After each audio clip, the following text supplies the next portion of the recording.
Hello, welcome to master key academy. നമ്മൾ ഇന്ന് നോക്കാനായിട്ട് പോകുന്നത് ഹെൽത്ത് എഡ്യൂക്കേഷനിലുള്ള ഒരു പോർഷനാണ് non communicable diseases.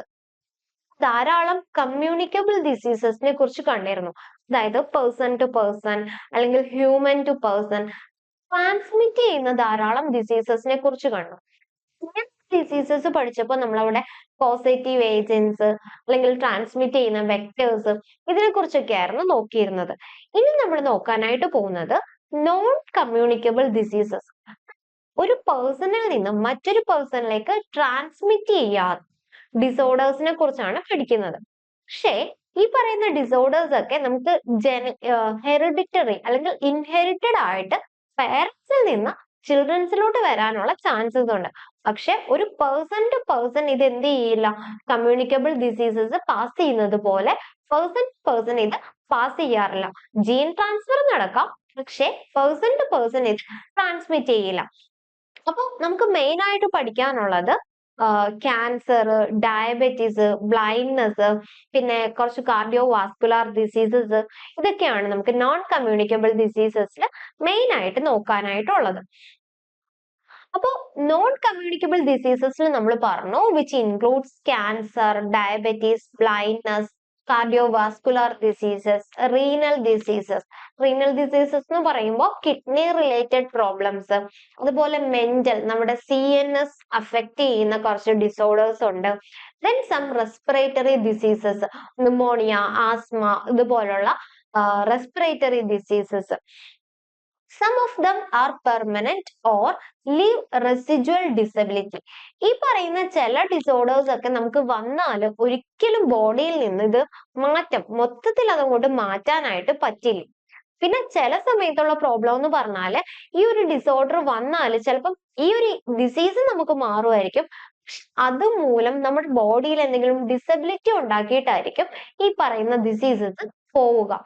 May be ഇത് പെർമനന്റ് ആയിട്ട് ബോഡിയിൽ തന്നെ നിൽക്കാം, അല്ലെങ്കിൽ നമുക്ക് എന്തെങ്കിലും ഒരു ഡിസബിലിറ്റി പ്രൊവൈഡ് ചെയ്തിട്ടായിരിക്കും ഈ ഡിസീസസ് പോവുക.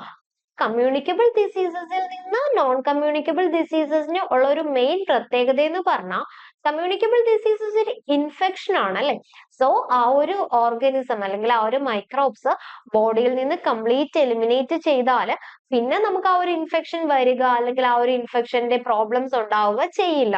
ഏതെങ്കിലും ബാക്ടീരിയൽ ഡിസോർഡർ ഒക്കെ ആണെങ്കിൽ നമ്മൾ വേണ്ട രീതിയിൽ ആന്റിബയോട്ടിക് ഒക്കെ കൊടുത്ത് ഇതിനെ ട്രീറ്റ് ചെയ്താൽ പിന്നെ ലേറ്റർ അത് അറ്റാക്ക് ചെയ്താൽ തന്നെ നമ്മുടെ ബോഡി അതിനെതിരെയുള്ള ആന്റിബോഡീസ് പ്രൊഡ്യൂസ് ചെയ്തിട്ട് നമ്മളെ ആ ഒരു ഇൻഫെക്ഷനിൽ നിന്ന് മാക്സിമം സേവ് ചെയ്ത് നിർത്തും. പക്ഷെ ഈ പറയുന്ന നോൺ കമ്മ്യൂണിക്കബിൾ ഡിസീസസിന്റെ ഏറ്റവും വലിയൊരു അഡ്വേഴ്സ് എഫക്റ്റ് എന്ന് പറഞ്ഞാൽ നമുക്ക് ഇതിനെ കംപ്ലീറ്റ് ആയിട്ട് ബോഡിയിൽ നിന്ന് എലിമിനേറ്റ് ചെയ്യാനായിട്ട് പറ്റില്ല. അതുപോലെ തന്നെ ഇത് വന്നാൽ എന്തെങ്കിലും ഡിസബിലിറ്റി തന്നിട്ടായിരിക്കും ഇത് നമുക്ക് പോവുക, ബോഡിയിൽ നിന്ന് പോവുക. ഇത് ഇതിന്റെ ഒരു മേജർ ഡ്രോബാക്ക് ആണ് നോൺ കമ്മ്യൂണിക്കബിൾ ഡിസീസസിനെ. ഇനി നമുക്ക് നോക്കാം എന്തൊക്കെയാണ് നോൺ കമ്മ്യൂണിക്കബിൾ ഡിസീസസിന്റെ റിസ്ക് ഫാക്ടേഴ്സ്. ഫസ്റ്റ് വൺ പറയുന്നത് ആൽക്കഹോൾ അബ്യൂസ്. അതായത് ധാരാളമായിട്ട് ആൽക്കഹോൾ യൂസ് ചെയ്യുന്ന പേഷ്യൻസ് ഒക്കെ ആണെങ്കിൽ ആൽക്കഹോളിനെ മെറ്റബോളൈസ് ചെയ്യുന്നത് ലിവർ ആണ്. സോ ലിവറിനുള്ള ധാരാളം പ്രോബ്ലംസ്, ഫാറ്റി ലിവർ സിറോസിസ് ഒക്കെ വരാം. അതുപോലെ തന്നെ ഈ ആൽക്കഹോളിക് കൺസംപ്ഷൻ കൊണ്ട് നമുക്ക് മെറ്റബോളിക് ഡിസോർഡേഴ്സ് വരാനുള്ള ചാൻസസ് ഉണ്ട്. അതായത് നമ്മുടെ ബോഡിയിൽ മെറ്റബോളിസം, കാർബോഹൈഡ്രേറ്റിന്റെ മെറ്റബോളിസം കൊണ്ട് ഡയബറ്റീസ് വരാം. ഇനി ഫാറ്റ് അല്ലെങ്കിൽ lipid metabolism which leads to cholesterols, hypercholesteremia ഒക്കെ വരാം. അപ്പോൾ ആൽക്കഹോൾ അബ്യൂസ് കൊണ്ട് നമുക്ക് ധാരാളം നോൺ കമ്മ്യൂണിക്കബിൾ ഡിസീസസ് വരാനുള്ള ചാൻസസ് ഉണ്ട്. നെക്സ്റ്റ് പറഞ്ഞാല് lifestyle changes. Lifestyle changes എന്ന് പറഞ്ഞാല് ലൈഫ് സ്റ്റൈലിൽ എന്തൊക്കെ പെടും? നമ്മുടെ ഫുഡ് ഹാബിറ്റ്സ് പെടും, അതുപോലെ തന്നെ എക്സസൈസ്, അതുപോലെ പൊല്യൂഷൻസ്. നമ്മൾ മോഡേൺ സിറ്റിയിലൊക്കെയാണ് താമസിക്കുന്നതെങ്കിൽ ഒരുപാട് വാട്ടറും അല്ലെങ്കിൽ ഒരുപാട് വെഹിക്കിൾ ഒക്കെ വന്നിട്ട് എയർ പൊല്യൂഷൻ, വാട്ടർ പൊല്യൂഷൻ ഒക്കെ നടക്കാം. അതുമൂലവും നമുക്ക് ധാരാളം നോൺ കമ്മ്യൂണിക്കബിൾ ഡിസീസസ് വരാറുണ്ട്. റെസ്പിറേറ്ററി ഡിസീസസ് ഒക്കെ എയർ പൊല്യൂഷൻ മൂലം വരാം. അതുപോലെ പ്രോപ്പർ ആയിട്ട് നല്ല രീതിയിലുള്ള അല്ലെങ്കിൽ ന്യൂട്രിയൻസ് കണ്ടന്റ് ആയിട്ടുള്ള ഫുഡ് ഹാബിറ്റ്സ് ഇല്ലാത്തത് മൂലം, ജങ്ക് ഫുഡ്സ് ഒക്കെ കൂടുന്നത് മൂലം നമുക്ക് ധാരാളം ഹൈപ്പർ കൊളസ്ട്രീമിയ അല്ലെങ്കിൽ ക്യാൻസർ പോലുള്ള രോഗങ്ങൾ അങ്ങനെയൊക്കെ വരാനുള്ള ചാൻസസ് ഉണ്ട്. അപ്പൊ ഇതെല്ലാം തന്നെ നമ്മുടെ നോൺ കമ്മ്യൂണിക്കബിൾ ഡിസീസസിന്റെ റിസ്ക് ഫാക്ടേഴ്സ് ആണ് അല്ലെങ്കിൽ കോസേറ്റീവ് കാരണങ്ങളാണ് പറയുന്നത്. നെക്സ്റ്റ് പറഞ്ഞാല് സ്ട്രെസ് സ്ട്രെസ് മൂലം നമുക്ക് എന്ത് വരാം, ഇതുപോലെ ഈ പറയുന്ന നോൺ കമ്മ്യൂണിക്കബിൾ ഡിസീസസ് വരാനുള്ള ചാൻസസ് ഉണ്ട്. സ്ട്രെസ് എന്ന് പറയുമ്പോഴത്തേക്കിനും മെന്റലി നമ്മൾ അപ്സെറ്റ് ആയാൽ നമുക്കത് നമ്മുടെ ഹെൽത്തിനെയും ബാധിക്കാനുള്ള ചാൻസ് ഉണ്ട്. സോ അതുവഴി നമുക്ക് ധാരാളം ഡിസോർഡേഴ്സ് വരാം. പിന്നെ മറ്റൊന്നാണ് failure to seek medical care. നമുക്ക് ഈ ഒരു ഡിസോർഡർ ഉണ്ടെന്ന് അറിഞ്ഞ് ഉടനെ തന്നെ ട്രീറ്റ് ചെയ്താൽ നമുക്ക് ഒരു പരിധിവരെ ഇതിനെ ചിലപ്പോൾ ബോഡിയിൽ നിന്ന് മാറ്റാനായിട്ട് പറ്റും. പക്ഷെ നമ്മൾ വേണ്ട സമയത്ത് അതിനെ ട്രീറ്റ് ചെയ്തില്ല എങ്കിൽ ഈ കണ്ടീഷൻ ബോഡിയിൽ കിടന്ന് വേഴ്സൺ ആവാനുള്ള ചാൻസസ് ഉണ്ട്. അപ്പൊ ഇതൊക്കെ എന്താണ് നമ്മുടെ നോൺ കമ്മ്യൂണിക്കബിൾ ഡിസീസസിന്റെ റിസ്ക് ഫാക്ടേഴ്സ് ആണ്. കാരണം എന്ന് പറഞ്ഞാൽ ഈ ഒരു ഡിസോർഡർ വരുമ്പോ ആദ്യം ബോഡിയിൽ നമുക്ക് വലിയ പ്രോബ്ലംസ് ഒന്നും കാണാറില്ല. ഇപ്പൊ ഡയബറ്റീസ് ആണെങ്കിൽ തന്നെ നമുക്ക് ആദ്യം വലിയ രീതിയിലുള്ള പ്രോബ്ലംസ് കാണാറുണ്ട്.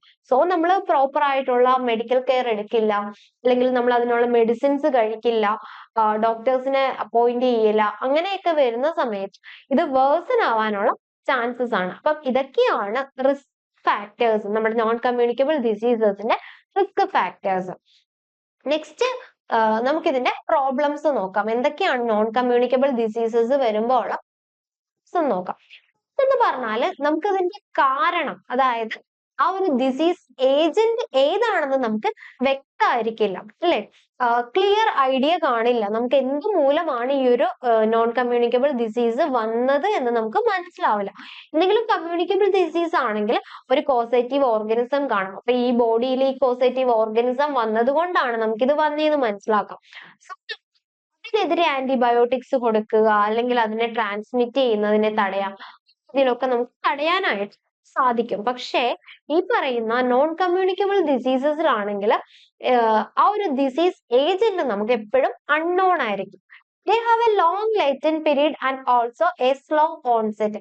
അതായത് ആ ഒരു നോൺ കമ്മ്യൂണിക്കബിൾ ഡിസീസസിലാണെങ്കിൽ ഒരു കാരണം ഉണ്ടായാൽ തന്നെ കുറേ നാള് കഴിയുമ്പോഴായിരിക്കും ഒരു സിംറ്റംസ് തന്നെ പുറത്തേക്ക് കാണിക്കുക, അല്ലെങ്കിൽ ആ ഒരു കാരണങ്ങളൊക്കെ പുറത്തേക്ക് കാണിക്കുക കുറേ നാൾ, ഒരു ലോങ് ഓൺസെറ്റ് കഴിയുമ്പോഴായിരിക്കും നമുക്ക് കാണിക്കുക.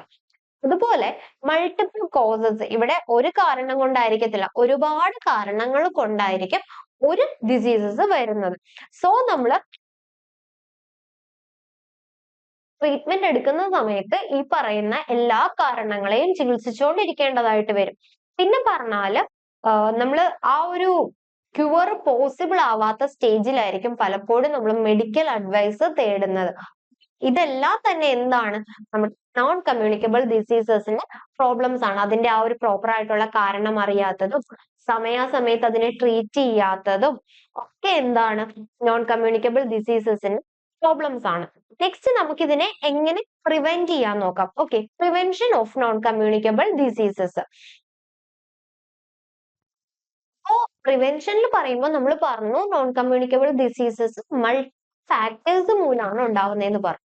സോ നമ്മൾ പ്രിവെന്റ് ചെയ്യുമ്പോൾ ഇതിൽ ഓരോ കാര്യങ്ങളും നമ്മൾ പ്രിവെന്റ് ചെയ്യണം. അതായത് ഓരോ കോസസും എടുത്തിട്ട് പ്രിവെന്റ് ചെയ്യണം. അവിടെ ഒരു മൾട്ടിപ്പിൾ ഇന്റർവെൻഷന്റെ ആവശ്യമുണ്ട്, അല്ലെ? They include screening, improved method of diagnosis, identification of risk factors, changes in behaviour and lifestyle. അപ്പൊ നമുക്ക് അവിടെ എന്തൊക്കെ മാറ്റങ്ങൾ വരുത്തണം, നമ്മുടെ ആ ഒരു ലൈഫ് സ്റ്റൈലിൽ ഒരുപാട് ചേഞ്ചസ് വരുത്തേണ്ടതായിട്ട് വരും. അതുപോലെ റിസ്ക് ഫാക്ടേഴ്സിനെ ഐഡന്റിഫൈ ചെയ്യുക, ഏതൊക്കെ കാരണങ്ങൾ കൊണ്ടാണ് ഇത് വന്നതെന്ന് നമ്മളൊന്ന് ഐഡന്റിഫൈ ചെയ്യുക. Then diagnosis, modern method of diagnosis ഒക്കെ യൂസ് ചെയ്യുക.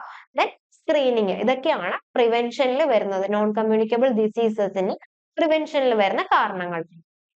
നെക്സ്റ്റ് നമുക്ക് പഠിക്കാനുള്ള നോൺ കമ്മ്യൂണിക്കബിൾ ഡിസീസസ് ഏതൊക്കെയാന്ന് നോക്കാം.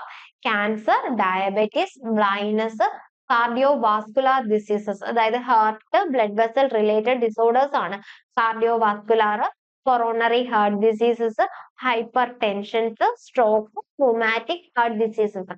ഇതൊക്കെയാണ് നമുക്ക് മെയിൻ ആയിട്ട് പഠിക്കാനുള്ള നോൺ കമ്മ്യൂണിക്കബിൾ ഡിസീസസ്. ഫസ്റ്റ് നമുക്ക് നോക്കാം cancer. Cancer is an abnormal and rapid growth of cell tissues. നമ്മുടെ ബോഡിയിലെ തന്നെ നോർമൽ സെൽസ് അല്ലെങ്കിൽ നോർമൽ ടിഷ്യൂസ് ആയിട്ട് ഗ്രോത്ത് ചെയ്യുന്ന ആ ഒരു കണ്ടീഷനെയാണ് നമ്മൾ ക്യാൻസർ എന്ന് പറയുന്നത്. It can involve distant tissues or organs. ഇപ്പൊ ക്യാൻസർ ഒരു പോയിന്റിൽ അല്ലെങ്കിൽ ഒരു ലോക്കലൈസ്ഡ് ചെയ്തിട്ടായിരിക്കും ആദ്യം നിൽക്കുക. പക്ഷേ ഡിസ്റ്റന്റ് ആയിട്ടുള്ള സെൽസിനെ അല്ലെങ്കിൽ ഡിസ്റ്റന്റ് ആയിട്ടുള്ള ടിഷ്യൂസിനെ പോലും ഇതെന്ത് ചെയ്യാറുണ്ട്, അഫക്റ്റ് ചെയ്യാറുണ്ട്. It can produce death if it gross beyond the stages of removal. നമ്മൾ ഫസ്റ്റ് സ്റ്റേജിൽ അതിനെ പ്രോപ്പർ ആയിട്ട് ട്രീറ്റ് ചെയ്തില്ല എങ്കിൽ അത് ഉറപ്പായിട്ടും എന്ത് ചെയ്യാനുള്ള ചാൻസസ് ഉണ്ട്, it produce death. Cancer is the second leading cause of death. നമ്മുടെ ഈ ഒരു വേൾഡിൽ മരണത്തിന്റെ രണ്ടാമത്തെ കാരണമായിട്ട് കണക്കാക്കുന്നത് ഈ പറഞ്ഞ ക്യാൻസർ ആണ്. It account 9% of death through out the world. വേൾഡിൽ തന്നെ ഡെത്ത് നടക്കുന്നതിൽ ഏകദേശം 9% ഈ ഒരു ക്യാൻസർ മൂലമാണ് ഉണ്ടാവുന്നത്. ഓക്കെ, അപ്പം ഇതൊക്കെയാണ് ക്യാൻസറിന്റെ ഒരു ഇൻട്രൊഡക്ഷൻസ് പറഞ്ഞു. ഇനി നമുക്ക് ക്യാൻസേഴ്സ്, ഏതൊക്കെ ടൈപ്സ് ക്യാൻസേഴ്സ് ഉണ്ടെന്ന് നോക്കാം. The cancer can occur at any site or tissue in the body. നമ്മുടെ ബോഡിയിലെ ഏതൊരു പാർട്സിലും എന്ത് നടക്കാനുള്ള ചാൻസസ് ഉണ്ട്, ക്യാൻസർ നടക്കാനുള്ള ചാൻസ് ഉണ്ട്. ഇതില് കോമൺ ടൈപ്സ് ആണ് ഓറൽ ക്യാൻസർ, അതായത് നമ്മൾ ആ ഒരു മൗത്ത് ഏരിയയിൽ വരുന്ന ക്യാൻസർ. ദെൻ ഈസോഫാജിയൽ ക്യാൻസർ, നമുക്കറിയാം GITയിലെ ഫസ്റ്റ് പോർഷൻ ആണ് ഈസോഫാഗസ് അല്ലെങ്കിൽ ഫുഡ് പൈപ്പ് എന്ന് പറയുന്നത്. ഈ ഫുഡ് പൈപ്പിലുള്ള സെൽസിന്റെ അല്ലെങ്കിൽ ടിഷ്യൂസിന്റെ അബ്നോർമൽ ഗ്രോത്തിനെ നമുക്ക് എന്ത് പറയാം, ഈസോഫാജിയൽ ക്യാൻസർ എന്ന് പറയാം. നെക്സ്റ്റ് പറഞ്ഞാല് ക്യാൻസർ സെർവിക്സ്. ഇപ്പോ നമ്മുടെ വജൈനയിലെ അല്ലെങ്കിൽ ഡെലിവറി ഏരിയ ആണ് അല്ലെ സെർവിക്സ്, ബേബി ഡെലിവറി ഏരിയ. സെർവിക്സിൽ വരുന്ന ക്യാൻസറിനെയാണ് നമ്മൾ ക്യാൻസർ സെർവിക്സ് എന്ന് പറയുന്നത്. ദെൻ ലങ്സിൽ വരാം, ഇതുപോലെ സ്മോക്കിങ്, ടൊബാക്കോ യൂസ് ഒക്കെ കൊണ്ടിട്ട് ലങ്സിൽ ക്യാൻസർ ഉണ്ടാവാനുള്ള ചാൻസസ് ഉണ്ട്. Next breast cancer. അപ്പം ഇതൊക്കെയാണ് ക്യാൻസറിന്റെ ടൈപ്സ് എന്ന് പറയുന്നത്. അപ്പൊ നമ്മുടെ കൺട്രിയിൽ ഏറ്റവും മലിഗ്നൻ ആയിട്ടുള്ള ക്യാൻസർ ആണ് ഓറൽ ക്യാൻസർ. കാരണം നമ്മുടെ കേരളത്തിലൊക്കെയാണ് കൂടുതലും ടുബാക്കോ യൂസ് കൂടുതൽ, സ്മോക്കിങ് അല്ലെങ്കിൽ നമ്മുടെ ബീറ്റലിന്റെ ചുവല്. അപ്പം ഈ ഒരു രീതിയിലൊക്കെ ഓറൽ ക്യാൻസർ ആണ് നമ്മുടെ റീജിയണിൽ ഏറ്റവും കൂടുതൽ, നമ്മുടെ കൺട്രിയിൽ ഏറ്റവും കൂടുതൽ കാണുന്നത്. It occurs due to the habit of tobacco chewing and smoking. Cancer cervix is the most common cancer in womens. വുമൻസിൽ ഏറ്റവും കൂടുതൽ കാണിക്കുന്നത് ഇതുപോലുള്ള സെർവിക്സ് ക്യാൻസർ ആണ്. ഓക്കെ, അപ്പോ നമ്മൾ ഡിഫറെന്റ് ടൈപ്സ് ക്യാൻസറിനെ കുറിച്ച് കണ്ടു. ഇനി നമ്മൾ കോസസ് ആണ്, ക്യാൻസർ കോസസ് എന്തൊക്കെയാണെന്ന് നോക്കാം. The causative agents of cancer vary in different types of cancer. ഓരോ ടൈപ്പ് ക്യാൻസറിലും കോസറ്റീവ് ഏജൻസ് എങ്ങനെയായിരിക്കാം, ഡിഫറെന്റ് ആയിരിക്കാം അല്ലെ. കോസസ് നമ്മൾ ക്ലാസിഫൈ ചെയ്യുമ്പോൾ chemical agents, physical agents, nutritional agents, mechanical agents, biological agents, ഇങ്ങനെയാണ് നമ്മൾ ക്ലാസിഫൈ ചെയ്യുന്നത്. വരുന്നത് എന്തെങ്കിലും കെമിക്കൽ സബ്സ്റ്റൻസസ് ആയിരിക്കും, അതായത് അനിലിൻ ഡൈസ്, ബെൻസിഡിൻസ്, ആസ്ബസ്റ്റോസ്, നിക്കൽസ്, അതുപോലുള്ള കെമിക്കൽസ് നമ്മുടെ ആ ഒരു ജീനിനെ മ്യൂട്ടേഷൻ ചെയ്തിട്ടായിരിക്കാം ഇതുപോലെ abnormal cell growth, abnormal tissue growth ഉണ്ടാവുന്നത്. അതാണ് first one, chemical agents. Next പറഞ്ഞാല് ഫിസിക്കൽ ഏജൻസ്. ഫിസിക്കൽ ഏജൻസ് എന്ന് പറയുമ്പോൾ എന്തെങ്കിലും മെക്കാനിക്കൽ മ്യൂട്ടേഷൻസ്, നമ്മുടെ ജീൻസിനെ തന്നെ എന്തെങ്കിലും മെക്കാനിക്കൽ ഏജൻസ് മ്യൂട്ടേഷൻ നടത്തുമ്പോഴാണ് നമ്മൾ എന്തെന്ന് പറയുന്നത്, ഫിസിക്കൽ ഏജൻസ് വഴിയുള്ള ക്യാൻസർ എന്ന് പറയുന്നത്. എക്സാമ്പിൾസ് പറഞ്ഞാല് gamma rays, x rays, UV rays. ഈ റേസിനൊക്കെ എന്ത് ചെയ്യാനുള്ള കഴിവുണ്ട്, നമ്മുടെ സ്കിന്നിൽ പെനട്രേറ്റ് ചെയ്ത് ഇറങ്ങാനുള്ള കഴിവുണ്ട്. എന്നിട്ട് ഇത് നേരെ നമ്മുടെ ജീനിനെ പോയി അറ്റാക്ക് ചെയ്തിട്ട് ജീനിൽ എന്തെങ്കിലും മ്യൂട്ടേഷൻ വരുത്തും. അങ്ങനെയാണ് അബ്നോർമൽ സെൽ ഗ്രോത്ത് അല്ലെങ്കിൽ abnormal tissue growth which leads to the cancers. Then nutritional agents. Nutritional agents എന്ന് പറയുമ്പോൾ ലോ പ്രോട്ടീൻ ഡയറ്റ്, അതായത് നമുക്ക് ഡയറ്ററി ന്യൂട്രീഷൻസ് ഉണ്ടല്ലേ, അതായത് നമ്മുടെ ബോഡിയിൽ അത്യാവശ്യമുള്ള കുറച്ച് ന്യൂട്രീഷൻസ് ഉണ്ട്, ഇതിന്റെ അളവിൽ എന്തെങ്കിലും കുറവ് വന്നാലും ഈ പറയുന്ന പോലെ ക്യാൻസർ വരാം. എക്സാമ്പിൾ പറഞ്ഞാല് വൈറ്റമിൻ ബി ഡെഫിഷ്യൻസി വന്നാൽ ലിവർ ക്യാൻസർ വരാനുള്ള ചാൻസസ് ഉണ്ട്. ലിവർ ആണ് മെറ്റബോളൈസ് ചെയ്യുന്നത് അല്ലെ. അപ്പം നമ്മുടെ മെറ്റബോളിസത്തിൽ ആവശ്യത്തിനുള്ള ന്യൂട്രിയൻസ് ഇല്ല എങ്കിൽ which causes the damage to the liver and which lead to the liver cancer. Next പറഞ്ഞാല് മെക്കാനിക്കൽ ഏജൻസ്. മെക്കാനിക്കൽ ഏജൻസ് എന്ന് പറയുമ്പോൾ ക്രോണിക് ഇറിറ്റേഷൻ, ഫ്രിക്ഷൻ, ട്രോമ, ഇതൊക്കെ കൊണ്ടിട്ട് നമുക്ക് എന്ത് വരാം, ക്യാൻസർ വരാനുള്ള ചാൻസസ് ഉണ്ട്. ദെൻ ബയോളജിക്കൽ ഏജൻസ് എന്ന് പറഞ്ഞാൽ എന്തെങ്കിലും മൈക്രോബ്സ് ആയിരിക്കും. എസ്പെഷ്യലി ഇവിടെ പറഞ്ഞാൽ viruses like hepatitis B viruses, hepatocellular, hepatic എന്ന് പറഞ്ഞാൽ പാൻക്രിയാസ് ആണ്. പാൻക്രിയാസിലുള്ള ക്യാൻസറിനെയാണ് നമ്മൾ ഹെപ്പാറ്റോസെല്ലുലാർ കാർസിനോമ എന്ന് പറയുന്നത്. അപ്പൊ അവിടുത്തെ കോസറ്റീവ് ഏജന്റ് ഏതാണ്? ഹെപ്പറ്റൈറ്റിസ് ബി വൈറസസ് ആണ് ഈ ഒരു ക്യാൻസർ പ്രൊഡ്യൂസ് ചെയ്യുന്നത്. അപ്പം ഡിഫറെന്റ് ടൈപ്സ് ഏജന്റ്സ് ആണ് നമ്മൾ ഈ പറഞ്ഞ പോലെ. കെമിക്കൽ ഏജന്റ്സ് ഉണ്ട്, ഫിസിക്കൽ ഏജന്റ്സ് ഉണ്ട്, ന്യൂട്രീഷണൽ ഏജന്റ്സ് ഉണ്ട്, മെക്കാനിക്കൽ ഏജന്റ്സ് ഉണ്ട്, അങ്ങനെ ഡിഫറെന്റ് ടൈപ്സ് ഏജന്റ്സ് ഉണ്ട്. ഇനി നമുക്ക് കോൺട്രിബ്യൂട്ടറി ഫാക്ടേഴ്സ് പോകുന്ന ഹോസ്റ്റ്, അതായത് ഹോസ്റ്റ് റിലേറ്റഡ് ഫാക്ടേഴ്സ് നോക്കാം. ഹോസ്റ്റ് റിലേറ്റഡ് ഫാക്ടേഴ്സിൽ ഫസ്റ്റ് പറയുന്നത് ഏജ്, അതായത് ഓൾഡ് ഏജ് ആവുന്ന സമയത്ത്, അതായത് നമുക്ക് പ്രായമാകും തോറും ക്യാൻസർ വരാനുള്ള ചാൻസ് എന്താണ്? കൂടിക്കൊണ്ടിരിക്കുകയാണ്. ഓക്കെ, കാരണം എന്ന് പറഞ്ഞാല് ആ ഒരു ആദ്യത്തെ സ്റ്റേജിൽ നമുക്ക് ഇതുപോലെ സെൽസിന് എന്താണ് നോർമൽ ഗ്രോത്ത് ഒക്കെ വന്നാലും ചിലപ്പോൾ കുറച്ച് കുഴപ്പമില്ല, കാരണം നമ്മുടെ നോർമൽ ഗ്രോത്തിന് അത് ഹെൽപ്പ് ചെയ്യും. പക്ഷെ ഓൾഡ് ഏജ് ആയി കഴിഞ്ഞാൽ നമ്മുടെ സെൽ ഡിഫറൻസിയേഷൻ, സെൽ ഗ്രോത്ത് എല്ലാം ഇൻഹിബിറ്റ് ചെയ്യുന്ന ടൈമാണ്. ആ ഒരു ടൈമിൽ ഇതുപോലെ എക്സ്ട്രാ ഗ്രോത്ത് ഒക്കെ വന്നാൽ അത് ക്യാൻസർ ആയിട്ട് മാറാനുള്ള ചാൻസസ് ഉണ്ട്.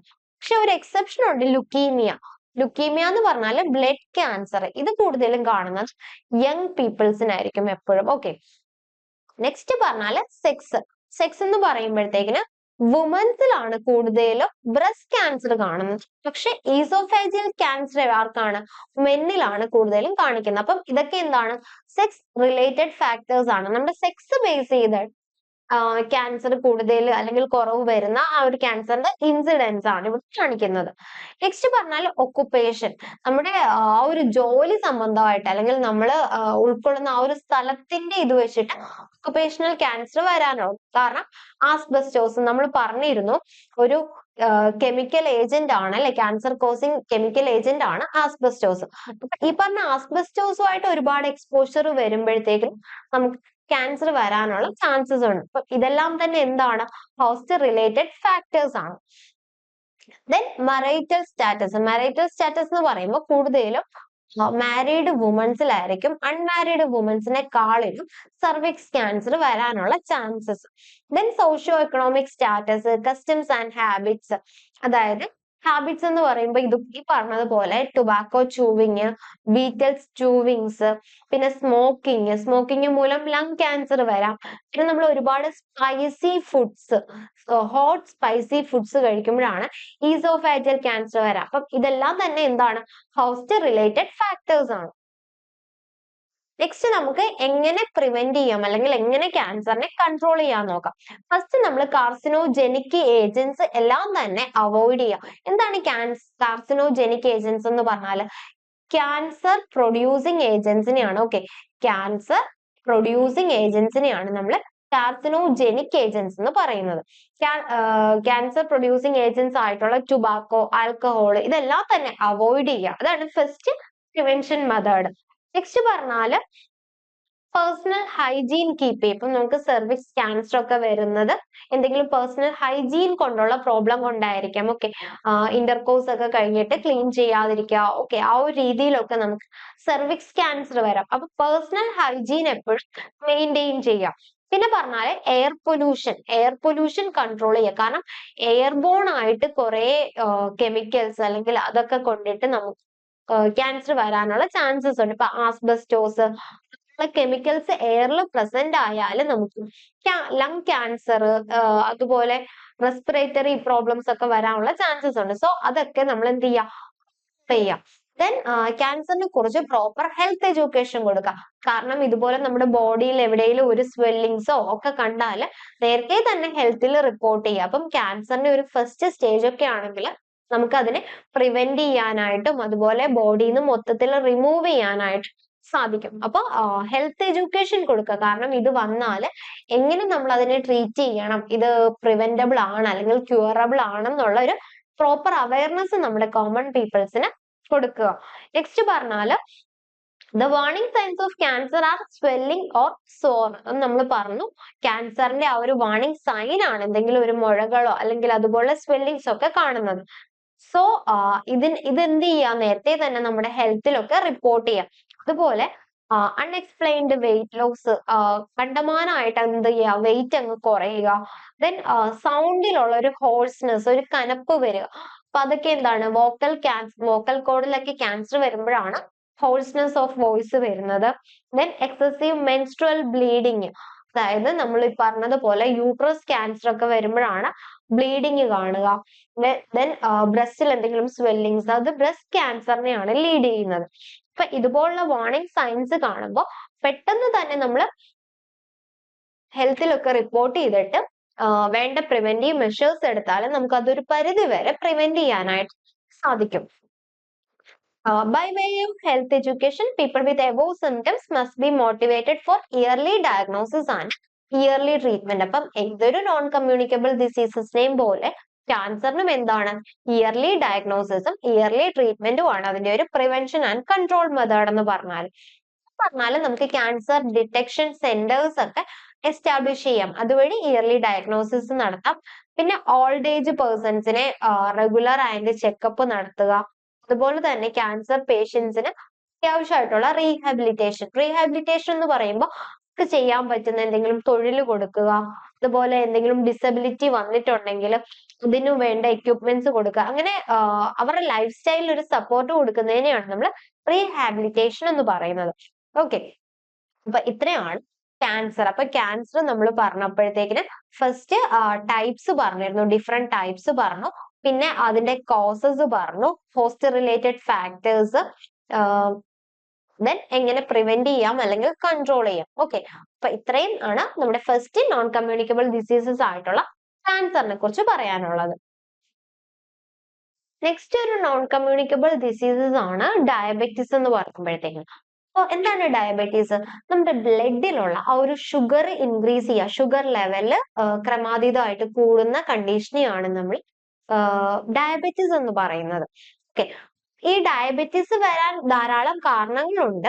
കാരണം നമ്മുടെ ബ്ലഡിലെ ഷുഗർ ലെവല് കൺട്രോൾ ചെയ്യുന്നത് ലിവർ പ്രൊഡ്യൂസ് ചെയ്യുന്ന ഇൻസുലിനും, ലിവർ അല്ല പാൻക്രിയാസിലെ ബീറ്റാ സെൽസ് പ്രൊഡ്യൂസ് ചെയ്യുന്ന ഇൻസുലിൻസും ആൽഫ സെൽസ് പ്രൊഡ്യൂസ് ചെയ്യുന്ന ഗ്ലൂക്കോണും കൂടെ ചേർന്നിട്ടാണ് നമ്മുടെ ബ്ലഡിലെ ഷുഗർ ലെവല് കൺട്രോൾ ചെയ്യുന്നത്. ഇൻസുലിൻ ആണ് ഇതുപോലെ ബ്ലഡ് ഷുഗർ ലെവൽ വന്നാൽ അതിനെ കുറയ്ക്കാനായിട്ട് ഹെൽപ്പ് ചെയ്യുന്നത്. ഓക്കെ, അപ്പൊ നമുക്ക് ഡയബറ്റീസ് നോക്കാം. ഡെഫിനേഷൻ എന്താണ്? This is characterised by chronic hyperglycaemia. Hyperglycaemia എന്ന് പറഞ്ഞാൽ increase in blood glucose levels. ഇതുകൊണ്ട് നമുക്ക് വേരിയസ് കോംപ്ലിക്കേഷൻസ് വരാനുള്ള ചാൻസസ് ഉണ്ട്. അതായത് cardiovascular, renal, neurological, ocular problems. Ocular problems ഒക്കെ വരുന്നത് എന്താന്ന് വെച്ചാൽ ഈ ഒരു ബ്ലഡ് ഡയബറ്റീസ് കൂടിക്കഴിഞ്ഞാൽ അല്ലെങ്കിൽ ഈ ഒരു ഡയബറ്റീസ് വന്നു കഴിഞ്ഞാൽ നമ്മുടെ നെഫ്രോൺസിനെ, കിഡ്നിയിലെ നെഫ്രോൺസിനെയും അതുപോലെ തന്നെ ന്യൂറോൺസിനെയും ഒരുപോലെ ബാധിക്കാറുണ്ട്.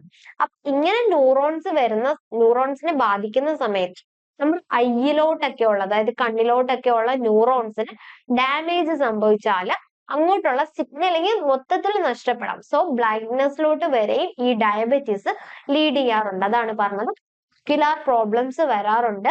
അതുപോലെ cardiovascular, heart related problems, kidney problems ഒക്കെ വരാനുള്ള ചാൻസസ് ഉണ്ട്.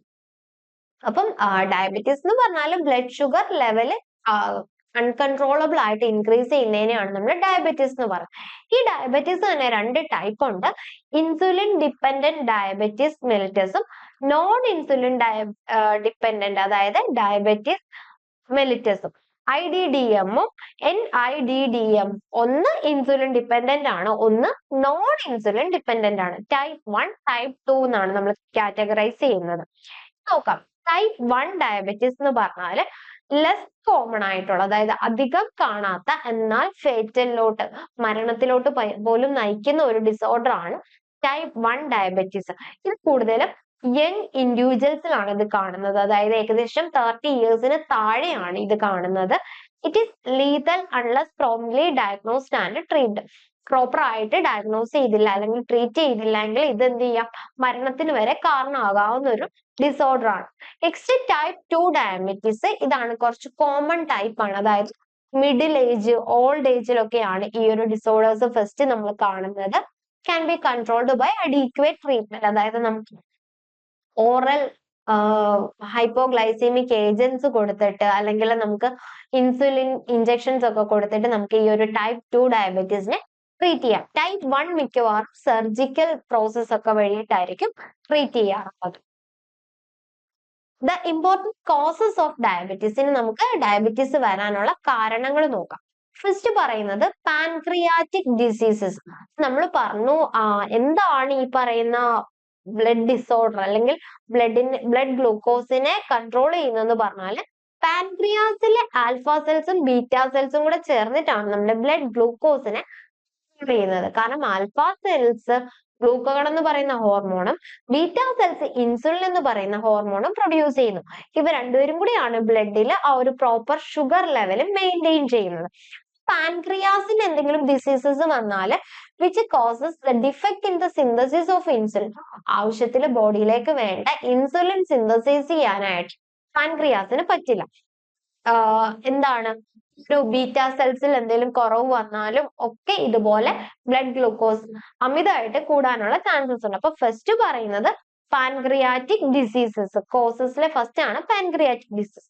സെക്കൻഡ് പറഞ്ഞാൽ ഹെറിഡിറ്റി.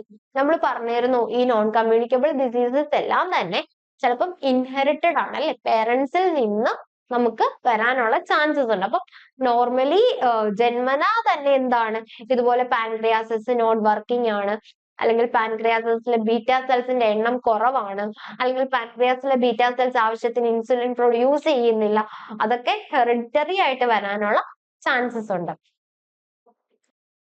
ദെൻ നെക്സ്റ്റ് കോസസ് പറഞ്ഞാല് സെഡൻഡറി ലൈഫ് സ്റ്റൈൽ, അതായത് നമ്മൾ പ്രോപ്പർ ആയിട്ട് എക്സസൈസ് ഒന്നും ചെയ്യുന്നില്ല എങ്കിൽ ഈ പറയുന്ന പോലെ ഡയബറ്റീസ് വരാം. Then diet rich in carbohydrates and fats.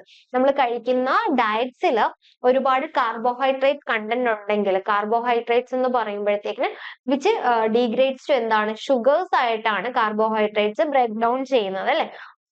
ആ ഒരു രീതിയിൽ നമുക്ക് ഈ പറയുന്ന ഡയബറ്റീസ് വരാം. നെക്സ്റ്റ് എന്ന് പറഞ്ഞാൽ ഒബിസിറ്റി. ഡയബറ്റീസിന്റെ ഒരു റിസ്ക് ഫാക്ടർ ആണ് obesities. Then infections with viruses like rubella and mumps. അപ്പൊ ഈ ഒരു കോസസ് ഒക്കെ ഇൻക്ലൂഡ് ചെയ്ത് എന്താന്ന് വെച്ചാൽ MCQs നമുക്ക് ഇതൊക്കെ വരുമ്പോൾ നമ്മൾ പെട്ടെന്ന് അങ്ങോട്ട് ചിന്തിക്കില്ല. കാരണം വൈറസ് ഇൻഫെക്ഷൻ കൊണ്ട് ഇങ്ങനെ വരുമോ, ആ ഒരു രീതിയിൽ നമുക്കൊരു ഡൗട്ട് വരാം. സോ അതുകൊണ്ടാണ് ഈ കോസസും കൂടെ ഇൻക്ലൂഡ് ചെയ്തിട്ട് പറഞ്ഞത്. അപ്പൊ ഈ കോസസ് എല്ലാം തന്നെ നമ്മൾ അറിഞ്ഞിരിക്കണം. കാരണം MCQs വരുമ്പോൾ പല കോസസ് ഒരുമിച്ച് തന്നിട്ട് ഓൾ ഓഫ് ദി എബോവ് കണ്ടാലും നമ്മൾ പെട്ടെന്ന് ആ ഒരു പാൻക്രിയാസ് ബീറ്റ സെൽസ് അതുമായിട്ട് റിലേറ്റ് ചെയ്തത് മാത്രമേ ഓർക്കാൻ ചാൻസസ് ഉള്ളൂ. അപ്പം അതുകൊണ്ടാണ് ഈ എല്ലാ കോസസും ഇതിൽ നിരത്തി പിടിച്ച് പറഞ്ഞിരിക്കുന്നത് കേട്ടോ. അപ്പൊ വൈറസ് ഇൻഫെക്ഷൻസ്, റുബെല്ല, മംസ് പോലുള്ള വൈറൽ ഇൻഫെക്ഷൻസും എന്താണ് ഡയബറ്റീസിന് കാരണമാകാം. Social factors like occupation, marital status, education, economic status, changes in life style. മൊത്തത്തിൽ നമ്മുടെ ഒരു ലൈഫ് സ്റ്റൈൽ കൊണ്ടിട്ടും എന്ത് വരാനുള്ള ചാൻസ് ഉണ്ട്, ഡയബറ്റീസ് വരാനുള്ള ചാൻസസ് ഉണ്ട്. ദെൻ ഇനി പ്രിവെൻഷൻ ആൻഡ് കൺട്രോൾ. നമുക്ക് എങ്ങനെ ഇതിനെ പ്രിവെന്റ് ചെയ്യാം അല്ലെങ്കിൽ കൺട്രോൾ ചെയ്യാൻ നോക്കാം. Maintenance of normal body weight by exercise and dietary habits. നമ്മൾ പറഞ്ഞു ഒബിസിറ്റി കൊണ്ട് നമുക്ക് ഡയബറ്റീസ് വരാന്നല്ലേ. അപ്പൊ ഒബിസിറ്റി കൺട്രോൾ ചെയ്യാനായിട്ട് നമ്മൾ പ്രോപ്പർ ആയിട്ട് എക്സസൈസ് ചെയ്യുക, അതുപോലെ പ്രോപ്പർ ഡയറ്ററി ഹാബിറ്റ്സ് എന്ന് പറയുമ്പോൾ കാർബോഹൈഡ്രേറ്റ്സ് കണ്ടന്റ് കുറച്ചുകൊണ്ട് നല്ലൊരു ന്യൂട്രീഷണൽ ഡയറ്റ് തന്നെ നമ്മൾ ഫോളോ ചെയ്യുക.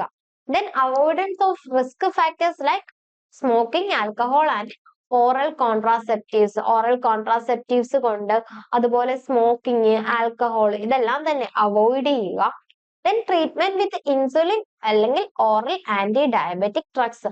അപ്പോൾ പ്രോപ്പർ ആയിട്ട് നമ്മൾ ആദ്യം ഒരു ഓറൽ ആന്റിബയോട്ടിക് ഡ്രഗ് ഒക്കെ വെച്ചിട്ട് ട്രീറ്റ് ചെയ്താൽ നമുക്ക് ചിലപ്പോൾ പെട്ടെന്ന് തന്നെ ഇതെന്ത് ചെയ്യാനാക്കും, ക്യൂർ ചെയ്യാനുള്ള ചാൻസസ് ഉണ്ട്. സോ അതൊക്കെ നമ്മൾ യൂസ് ചെയ്യുക. പിന്നെ എപ്പോഴും urine and blood sugar level check ചെയ്തുകൊണ്ടിരിക്കുക. കാരണം നമ്മൾ എടുക്കുന്ന oral anti diabetic drug use ചെയ്യുന്നുണ്ടെങ്കിൽ ആയിട്ട് വർക്ക് ചെയ്യുന്നുണ്ടോ എന്ന് അറിയാനായിട്ട് നമുക്ക് ഇതുപോലെ ഇടക്കിടക്ക് ബ്ലഡ് ഒക്കെ ചെക്ക് ചെയ്യാനായിട്ട് പറ്റും. Then diabetic clinics which can be established four diagnosis and management of diabetes. നമുക്ക് ഡയബറ്റീസ് മാനേജ് ചെയ്യാനായിട്ട് ഇതുപോലുള്ള ക്ലിനിക്കുകളൊക്കെ സെറ്റപ്പ് ചെയ്യാം. അപ്പൊ ഇതൊക്കെയാണ് പ്രിവെൻഷൻ ആൻഡ് കൺട്രോളിൽ വരുന്നത്. നെക്സ്റ്റ് നമുക്ക് നോക്കാനുള്ള നാഷണൽ ഡയബറ്റീസ് കൺട്രോൾ പ്രോഗ്രാം. നമ്മുടെ ഗവൺമെന്റ് ഓഫ് ഇന്ത്യ ലോഞ്ച് ചെയ്ത ഒരു പ്രോഗ്രാം ആണ്. 87 ഇത് ലോഞ്ച് ചെയ്തത്. ഇത് ഫസ്റ്റ് സ്റ്റാർട്ട് ചെയ്തത് സേലത്ത്, അതിന്റെ സൗത്ത് ആർക്കോട്ടിലായിരുന്നു. ദെൻ ലേറ്റർ ഇത് എല്ലാ സ്റ്റേറ്റിലോട്ടും കൺവേർട്ട് ചെയ്തിട്ടുണ്ട്. ഇതിന്റെ മെയിൻ ഒബ്ജക്റ്റീവ്സ് എന്ന് പറഞ്ഞാൽ ഹൈ റിസ്ക് ഇൻഡിവിജ്വൽസിനെ ഐഡന്റിഫൈ ചെയ്യുക, അതുപോലെ ഇയർലി ഡയഗ്നോസിസ് ചെയ്യുക, management and prevention of diabetes. Okay, ഇതൊക്കെയായിരുന്നു മെയിൻ ഒബ്ജക്റ്റീവ്സ്, ഫസ്റ്റ് ഒബ്ജക്റ്റീവ്സ്. ഏറ്റവും റിസ്കിൽ നിൽക്കുന്ന പേഷ്യൻസിന്, ചിലപ്പോൾ ഓൾഡ് ഏജ് പീപ്പിൾസ് ആയിരിക്കാം, അപ്പൊ അവരെയൊക്കെ പെട്ടെന്ന് തന്നെ ഡിറ്റക്ട് ചെയ്യുക. ദെൻ ചെറിയ മിഡിൽ ഏജ് ഉള്ള ആൾക്കാരിലൊക്കെ ഇത് വരാൻ ചാൻസ് ഉണ്ടെങ്കിൽ ഇയർലി ഡയഗ്നോസിസ് ചെയ്തിട്ട് നേരത്തെ തന്നെ ട്രീറ്റ്മെന്റ് സ്റ്റാർട്ട് ചെയ്യുക. ദെൻ ഇതിന്റെ ഫ്യൂച്ചർ പ്ലാൻ എന്ന് പറഞ്ഞാൽ appropriate care and control of diabetes at district ലെവലിലൊക്കെ നമുക്ക് പ്രോപ്പർ കെയർ കൊടുക്കുക. ദെൻ എല്ലാ ഡിസ്ട്രിക്റ്റിലും, എല്ലാ സ്റ്റേറ്റ്സിലുള്ള എല്ലാ ഡിസ്ട്രിക്റ്റിലും ഇത് എത്തിക്കുക. ഇതാണ് ഫ്യൂച്ചർ പ്ലാൻ. ഓക്കെ, അപ്പൊ ഇത്രയാണ് ഡയബറ്റീസ് പഠിക്കുമ്പോൾ കോസസ്, പ്രിവെൻഷൻ എങ്ങനെയാണ് ചെയ്യുന്നത്, പിന്നെ ആ ഒരു ഡയബറ്റീസ് കൺട്രോൾ പ്രോഗ്രാം വന്ന ഇയർ 1987, ഇത്രയൊന്ന് നോട്ട് ചെയ്ത് വെക്കുക. ഓക്കെ, ഇത് വരുന്ന ഒരു നോൺ കമ്മ്യൂണിക്കബിൾ ഡിസീസസ് ആണ് ബ്ലൈൻഡ്നെസ് എന്ന് പറയുമ്പോൾ. ബ്ലൈൻഡ്നെസ് എന്ന് പറഞ്ഞാൽ എന്താണ്? അന്ധത അല്ലെ. ഇപ്പോ WHO ഡെഫിനിഷൻ നോക്കാം. WHO has defined blindness as visual acuity of less than 3/60 or its equivalent. അതായത് നമ്മൾ സ്നെല്ലേഴ്സ് ചാർട്ട്സ് യൂസ് ചെയ്യാറുണ്ട് ഐയുടെ ആ ഒരു വിഷൻ പവർ കണ്ടുപിടിക്കാനായിട്ട്. സ്നെല്ലേഴ്സ് ചാർട്ട് യൂസ് ചെയ്യാറുണ്ട്. അപ്പൊ ഈ ഒരു ചാർട്ട് യൂസ് ചെയ്തിട്ട് വിഷ്വൽ അക്യൂട്ടി 3/60 കുറവാണെങ്കിൽ നമുക്ക് ആ ഒരു പേഴ്സണിനെ ബ്ലൈൻഡ് പേഴ്സൺ ആണെന്ന് കൺസിഡർ ചെയ്യാം. ഇതാണ് WHO കൊടുക്കുന്ന ഡെഫിനിഷൻ. ഇനി സ്നെല്ലേഴ്സ് ചാർട്ട് യൂസ് ചെയ്തിട്ടല്ല എങ്കിൽ inability to count fingers in a daylight at a distance of 3 meter. ഒരു 3 meter ഡിസ്റ്റൻസിൽ നിന്നിട്ട് ഡേ ലൈറ്റിൽ നമ്മളിങ്ങനെ ഫിംഗേഴ്സ് എണ്ണുമ്പോൾ ആ ഒരു ഫിംഗേഴ്സ് കാണാൻ പറ്റുന്നില്ലെങ്കിൽ ആ ഒരു കണ്ടീഷനെയും എന്തെന്നാണ് പറയുന്നത്? ബ്ലൈൻഡ്നെസ് എന്നാണ് പറയുന്നത്.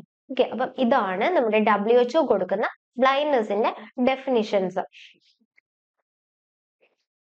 ദെൻ ബ്ലൈൻഡ്നെസിന്റെ കോസസ് നോക്കാം. The cataract which occur frequently in old age പേഴ്സൺസിൽ കാണുന്ന ഒരു ഐ ഡിസോർഡർ ആണ് കാറ്ററാക്ട് എന്ന് പറയുമ്പോൾ. അതായത് ഒരു മൂടൽ അനുഭവപ്പെടുക, നമ്മുടെ ആ ഒരു വിഷന് ഒരു മൂടൽ അനുഭവപ്പെടുക. അപ്പം ഇത് ഓൾഡ് പീപ്പിൾസിലും കാണാറുണ്ട്, അതുപോലെ തന്നെ സർജറിക്ക് ശേഷമായിട്ടും കാറ്ററാക്ട് കാണാറുണ്ട്. അപ്പൊ ബ്ലൈൻഡ്നെസിന്റെ ഒരു മേജർ റീസൺ ആണ്, അല്ലെങ്കിൽ ഒരു മേജർ കോസസ് ആണ് കാറ്ററാക്ട്.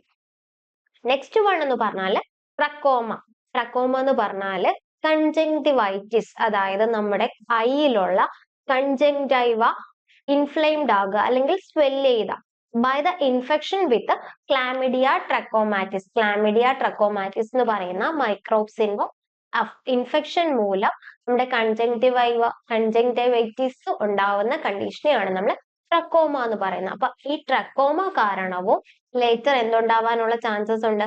ബ്ലൈൻഡ്നെസ് ഉണ്ടാവാനുള്ള ചാൻസസ് ഉണ്ട്.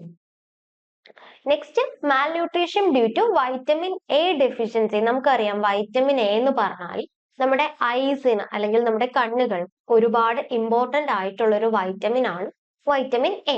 നമ്മുടെ നൈറ്റ് വിഷൻ ആയിക്കോട്ടെ, അല്ലെങ്കിൽ നമ്മുടെ കണ്ണിലുള്ള റോഡ് സെൽസ് ആണ് കൂടുതലും നൈറ്റ് വിഷന് ഹെൽപ്പ് ചെയ്യുന്നത്. അപ്പൊ ഈ റോഡ് സെൽസിന്റെ ഡെവലപ്മെന്റിന് ഏറ്റവും ഇമ്പോർട്ടന്റ് ആയിട്ടുള്ള ഒരു ന്യൂട്രിയന്റ് ആണ് വൈറ്റമിൻ എ. അപ്പൊ ഈ വൈറ്റമിൻ എയുടെ ഡെഫിഷ്യൻസി വന്നാലും ഇതുപോലെ നമുക്ക് ബ്ലൈൻഡ്നെസ് ഉണ്ടാവാനുള്ള ചാൻസസ് ഉണ്ട്. Injuries from cottage industries like carpentry, stone crushing, blacksmithing, അതായത് ഈ മൈനിങ് അല്ലെങ്കിൽ വെൽഡിങ് ഇതുപോലുള്ള ഏരിയാസിലൊക്കെ പോയി നിൽക്കുമ്പോഴത്തേക്കിന് ഇതിന്റെ ആ ഒരു എഫക്റ്റ് നമ്മുടെ കണ്ണിലോട്ട് അടിക്കാനുള്ള ചാൻസസ് ഉണ്ട്. അപ്പം അതുവഴി നമ്മുടെ കോർണിയയ്ക്കോ അല്ലെങ്കിൽ ഐസിലെ ഏതെങ്കിലും ഒരു സ്ട്രക്ചറിനോ ഡാമേജ് വന്നാലും which leads to the blindness. Then next പറഞ്ഞാല് social factors like poverty, superstition, inadequate health service, ഇതൊക്കെയാണ് ബ്ലൈൻഡ്നെസിന്റെ കോസസ് വരുന്നത്. നെക്സ്റ്റ് നമുക്ക് എങ്ങനെ പ്രിവെന്റ് ചെയ്യാം, അല്ലെങ്കിൽ ഈ ബ്ലൈൻഡ്നെസ് വരാതിരിക്കാൻ നമുക്ക് എങ്ങനെ കൺട്രോൾ ചെയ്യാൻ നോക്കാം. ഫസ്റ്റ് പറയുന്നത് minor illness of eye and also the vitamin A deficiency can be treated at the village level by health workers and village guides. അതായത് നമുക്ക് ചെറിയ ചെറിയ കണ്ണിന് പ്രോബ്ലംസ്, അതായത് കൺജങ്ക്റ്റിവൈറ്റിസ് അല്ലെ, നമുക്ക് ഈ ചെങ്കണ്ണൊക്കെ വരിക, അപ്പം അങ്ങനെയുള്ള കാര്യങ്ങൾ വരുമ്പോഴത്തേക്കിനും നമ്മൾ എന്ത് ചെയ്യുക, പ്രോപ്പർ ആയിട്ടുള്ള ട്രീറ്റ്മെന്റ് കൊടുക്കുക. അത് ആ ഒരു വില്ലേജ് ലെവലിൽ തന്നെ നമ്മൾ ആ ഒരു ട്രീറ്റ്മെന്റ് ഒക്കെ കൊടുക്കണം. പിന്നെ വൈറ്റമിൻ എയുടെ ഡെഫിഷ്യൻസി, നമ്മൾ ഹെൽത്ത് വർക്കേഴ്സ് അതുപോലെ വില്ലേജ് ഗൈഡ്സ് ഒക്കെയാണ് ഇതുപോലുള്ള പ്രോപ്പർ ആയിട്ടുള്ള എഡ്യൂക്കേഷൻ അല്ലെങ്കിൽ പ്രോപ്പർ ആയിട്ടുള്ള അവയർനെസ് കൊടുക്കേണ്ടത്. They are provided with drugs such as tetracycline ointments. ഇതുപോലുള്ള ഐ ഡിസോർഡേഴ്സ് അല്ലെങ്കിൽ ഐ ഇൻഫെക്ഷൻസ് എന്തെങ്കിലും വന്നാൽ ടെട്രാസൈക്ലിൻ ഓയിൻമെന്റ്സ് പ്രൊവൈഡ് ചെയ്യും. ടെട്രാസൈക്ലിൻ എന്ന് പറഞ്ഞാൽ ഒരു ആന്റിബയോട്ടിക് ആണ്. സോ ഐ ഇൻഫെക്ഷൻസ് നമുക്ക് ഇതുപോലുള്ള ആന്റിബയോട്ടിക്സ് യൂസ് ചെയ്തുകൊണ്ട് നമുക്ക് ഐ ഇൻഫെക്ഷൻസ് എല്ലാം തന്നെ പ്രിവെന്റ് ചെയ്യാനായിട്ട് പറ്റും. അതുപോലെ vitamin A capsules, vitamin A deficiency മൂലം ഇങ്ങനൊരു കുഴപ്പം വരാതിരിക്കാനായിട്ട് നമുക്ക് എന്ത് ചെയ്യാം, വൈറ്റമിൻ എ ക്യാപ്സ്യൂൾസ് പ്രൊവൈഡ് ചെയ്യാം. നെക്സ്റ്റ് പറഞ്ഞ കോമൺ ബ്ലൈൻഡിങ് കണ്ടീഷൻസ് ആയിട്ടുള്ള കാറ്ററാക്ട്, ഗ്ലോക്കോമ, ഇതെല്ലാം തന്നെ നമ്മുടെ പ്രൈമറി ഹെൽത്ത് സെന്റേഴ്സിലും ഡിസ്ട്രിക്ട് ഹോസ്പിറ്റൽസിലും വെച്ച് തന്നെ ട്രീറ്റ് ചെയ്യുക. അപ്പൊ ഗ്ലോക്കോമ എന്ന് പറഞ്ഞാൽ കയ്യിലെ പ്രഷർ കൂടുന്ന കണ്ടീഷനാണ് ഗ്ലോക്കോമ. കാറ്ററാക്ട് എന്ന് പറഞ്ഞാൽ തിമിരം, അതായത് ഓൾഡ് ഏജ് ഒക്കെ ആകുമ്പോൾ ആ ഒരു കണ്ണിന് ഒരു മൂടൽ വരുന്നതിനെയാണ് നമ്മൾ കാറ്ററാക്ട് എന്ന് പറയുന്നത്.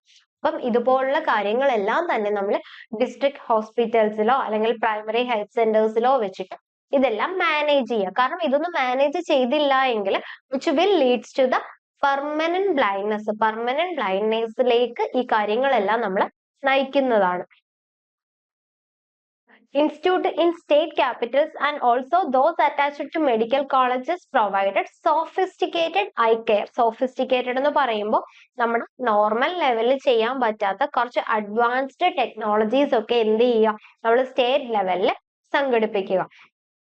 Corneal grafting, retinal detachment surgeries, ഇതുപോലുള്ള മെയിൻ സർജറീസ് ഒക്കെ തന്നെ നമുക്ക് ഇതുപോലുള്ള സ്റ്റേറ്റ് ഹോസ്പിറ്റൽസിലും അല്ലെങ്കിൽ മെഡിക്കൽ കോളേജിനോട് അറ്റാച്ച് ചെയ്തിട്ടുള്ള ഹോസ്പിറ്റൽസിലും ഒക്കെ നമുക്ക് ഓർഗനൈസ് ചെയ്യാനായിട്ട് പറ്റും. പിന്നെ നമ്മുടെ ഐ കെയറിനെ കുറിച്ചും അതുപോലെ നമുക്ക് വൈറ്റമിൻ എ കിട്ടാൻ വേണ്ടിയിട്ട് എടുക്കേണ്ട ഫുഡ്സ്, അതായത് നമ്മൾ പറയില്ലേ കുട്ടികൾക്കൊക്കെ ആണെങ്കിലും നോർമലി ക്യാരറ്റ്സ്, സ്പിനാച്ച്, ഇതുപോലുള്ള വൈറ്റമിൻ എ റിച്ച് ആയിട്ടുള്ള ഫുഡ്സ് ഒക്കെ കൊടുക്കുക. അപ്പം അങ്ങനെയൊക്കെ നമുക്ക് എന്ത് ചെയ്യാനായിട്ട് സാധിക്കും, ഒരു പരിധി വരെ ഈ ബ്ലൈൻഡ്നെസ് കൺട്രോൾ ചെയ്യാനായിട്ട് സാധിക്കും. അതുപോലെ നെക്സ്റ്റ് പറഞ്ഞാൽ റീഹാബിലിറ്റേഷൻ എന്ന് പറയുമ്പോഴത്തേക്കിന് അവർക്ക് വേണ്ട പ്രോപ്പർ കെയർ, ഇപ്പൊ എന്തെങ്കിലും എക്യുപ്മെന്റ്സ് ആയിരിക്കാം, ചിലപ്പോ സ്പെക്സ് അല്ലെങ്കിൽ ലെൻസസ്, അതുപോലുള്ള എന്തെങ്കിലും എക്യുപ്മെന്റ്സ് പ്രൊവൈഡ് ചെയ്യുന്നതാണെങ്കിൽ അങ്ങനെ അതേ രീതിയിൽ നമുക്ക് എന്ത് ചെയ്യാനായിട്ട് സാധിക്കും, അവരെ മാക്സിമം സപ്പോർട്ട് ചെയ്യുക. Next special and specific programmes, ഇതുപോലെ ബ്ലൈൻഡ്നെസ് പ്രിവെന്റ് ചെയ്യാനും കൺട്രോൾ ചെയ്യാനും വേണ്ടിയിട്ട് വന്നിട്ടുള്ള കുറച്ച് പ്രോഗ്രാംസ് നോക്കാം. ഫസ്റ്റ് പറയുന്നത് ട്രക്കോമ കൺട്രോൾ പ്രോഗ്രാം ആണ് കേട്ടോ. ട്രക്കോമ കൺട്രോൾ പ്രോഗ്രാം ഇത് 1963 ലോഞ്ച് ചെയ്തത്. ദെൻ ഇത് national programme for control of ബ്ലൈൻഡ്നെസ്സുമായിട്ട് 76 മെർജ് ചെയ്തു. എയിം എന്ന് പറഞ്ഞാൽ എന്താണ്, നമ്മുടെ ട്രക്കോമ നേരത്തെ തന്നെ ഡയഗ്നോസിസ് ചെയ്യുക, ട്രീറ്റ് ചെയ്യുക. ട്രക്കോമ എന്ന് പറഞ്ഞാൽ ഒരു കമ്മ്യൂണിക്കബിൾ ഡിസീസസ് ആണ്, നമ്മുടെ ഐ ഇൻഫെക്ഷൻ ആണ് അല്ലെ. ഐയിലുള്ള കൺജങ്ക്റ്റിവൈറ്റിസിനും കോർണിയയിലെ കൺജങ്ക്റ്റിവയ്ക്കും കോർണിയയ്ക്കും ഇൻഫെക്ഷൻസ് വരുന്ന ഒരു ഡിസോർഡർ ആണ് ട്രക്കോമ. അപ്പൊ ഈ ട്രക്കോമ ഇയർലി ഡയഗ്നോസിസ് ചെയ്ത് ട്രീറ്റ് ചെയ്യുന്ന പ്രോസസ്സിനെയാണ് അല്ലെങ്കിൽ ആ ഒരു പ്രോഗ്രാം ആണ് ട്രക്കോമ കൺട്രോൾ പ്രോഗ്രാം. ലോഞ്ച് ചെയ്ത ഇയർ 1963. നെക്സ്റ്റ് പറഞ്ഞാൽ school I health services. School I health service എന്ന് പറഞ്ഞാൽ നമ്മുടെ സ്കൂളിൽ പഠിക്കുന്ന കുട്ടികളിൽ സ്ക്രീൻ ചെയ്യുക, അവർക്ക് എന്തെങ്കിലും ബ്ലൈൻഡ്നെസ് പ്രോബ്ലംസ് ഉണ്ടോ അല്ലെങ്കിൽ അവരുടെ ഐ പ്രോബ്ലംസ് എല്ലാം തന്നെ സ്ക്രീൻ ചെയ്യുക. അതുപോലെ പ്രോപ്പർ ആയിട്ടുള്ള ഹെൽത്ത് എഡ്യൂക്കേഷൻസ്, പെട്ടെന്ന് എന്തെങ്കിലും ഒരു കണ്ണിലേക്ക് എന്തെങ്കിലും ഇഞ്ചുറി വരികയോ അല്ലെങ്കിൽ അതുപോലെ എന്തെങ്കിലും സംഭവിച്ചാൽ എങ്ങനെ അതിനെ മാനേജ് ചെയ്യണം, അതിനെക്കുറിച്ചൊക്കെ ഒരു അവയർനെസ് ക്ലാസ് കുട്ടികളിൽ കൊടുക്കുക.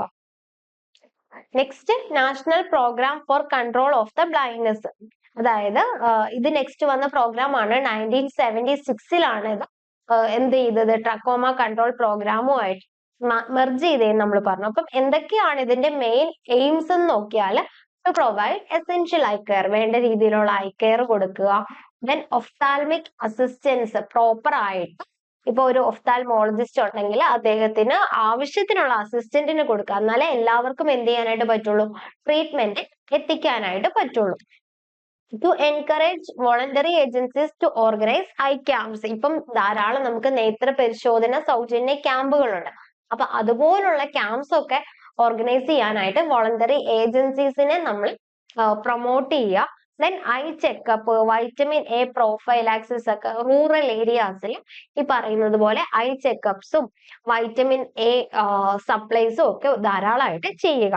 അപ്പൊ അങ്ങനെയൊക്കെയാണ് നമുക്ക് എന്ത് ഈ പറയുന്ന ബ്ലൈൻഡ്നെസ്സിനെ കൺട്രോൾ ചെയ്യാനും പ്രിവെന്റ് ചെയ്യാനും പറ്റുന്നത്. ഓക്കെ, നെക്സ്റ്റ് ഉള്ളൊരു നോൺ കമ്മ്യൂണിക്കബിൾ ഡിസീസസ് ആണ് കാർഡിയോ വാസ്കുലാർ ഡിസീസസ്.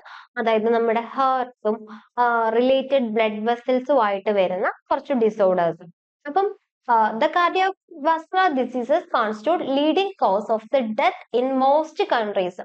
കൂടുതൽ ഏരിയാസിലും ഈ ഒരു കാർഡിയോവാസ്കുലാർ ഡിസീസസ് മൂലം ഒരുപാട് ഡെത്ത് സംഭവിക്കാറുണ്ട്. ഏകദേശം 50% മോർട്ടാലിറ്റി നമുക്ക് കാർഡിയോവാസ്കുലാർ ഡിസീസസ് മൂലം സംഭവിക്കാറുണ്ട്. കാർഡിയോവാസ്കുലാർ ഡിസീസസിനെ നമ്മൾ മെയിൻ ആയിട്ട് രണ്ടായിട്ടാണ് ക്ലാസിഫൈ ചെയ്യുന്നത്, കൺജനൈറ്റലും അക്വയർഡും. ഇതിൽ കൺജനൈറ്റൽ എന്ന് പറഞ്ഞാൽ നമുക്ക് ജനിക്കുമ്പോൾ തന്നെ ഉള്ള ഡിസോർഡറിനെയാണ് നമ്മൾ കൺജനൈറ്റൽ എന്ന് പറയുന്നത്. ഓക്കെ, ജന്മന ഉള്ളതിനെയാണ്. അതിന് എക്സാമ്പിൾ ആണ് ventricular septal defect. Okay, ventricular septal defect. Next പറയുന്നത് അക്വയർഡ്. അക്വയർഡ് എന്ന് പറയുമ്പോൾ നമ്മുടെ ആ ഒരു ജീവിത സാഹചര്യം അല്ലെങ്കിൽ ഒരു ജീവിത രീതി കൊണ്ട് നമ്മൾ അക്വയർഡ് ചെയ്തെടുത്ത ആർജിച്ചെടുത്ത രോഗങ്ങളെയാണ് അക്വയർഡ് ഡിസീസസ് എന്ന് പറയുന്നത്. അക്വയർഡ് കാർഡിയോവാസ്കുലർ ഡിസീസസ് എക്സാമ്പിൾ എന്ന് പറഞ്ഞാൽ rheumatic heart diseases, hyper tension, coronary heart diseases, stroke, ഇതൊക്കെയാണ് അക്വയർഡ് ഡിസീസസ്. അപ്പോ നമുക്ക് നോക്കാം കൺജനൈറ്റൽ ഹാർട്ട് ഡിസീസസ് എങ്ങനെയാണ് വരുന്നതെന്ന് നോക്കാം.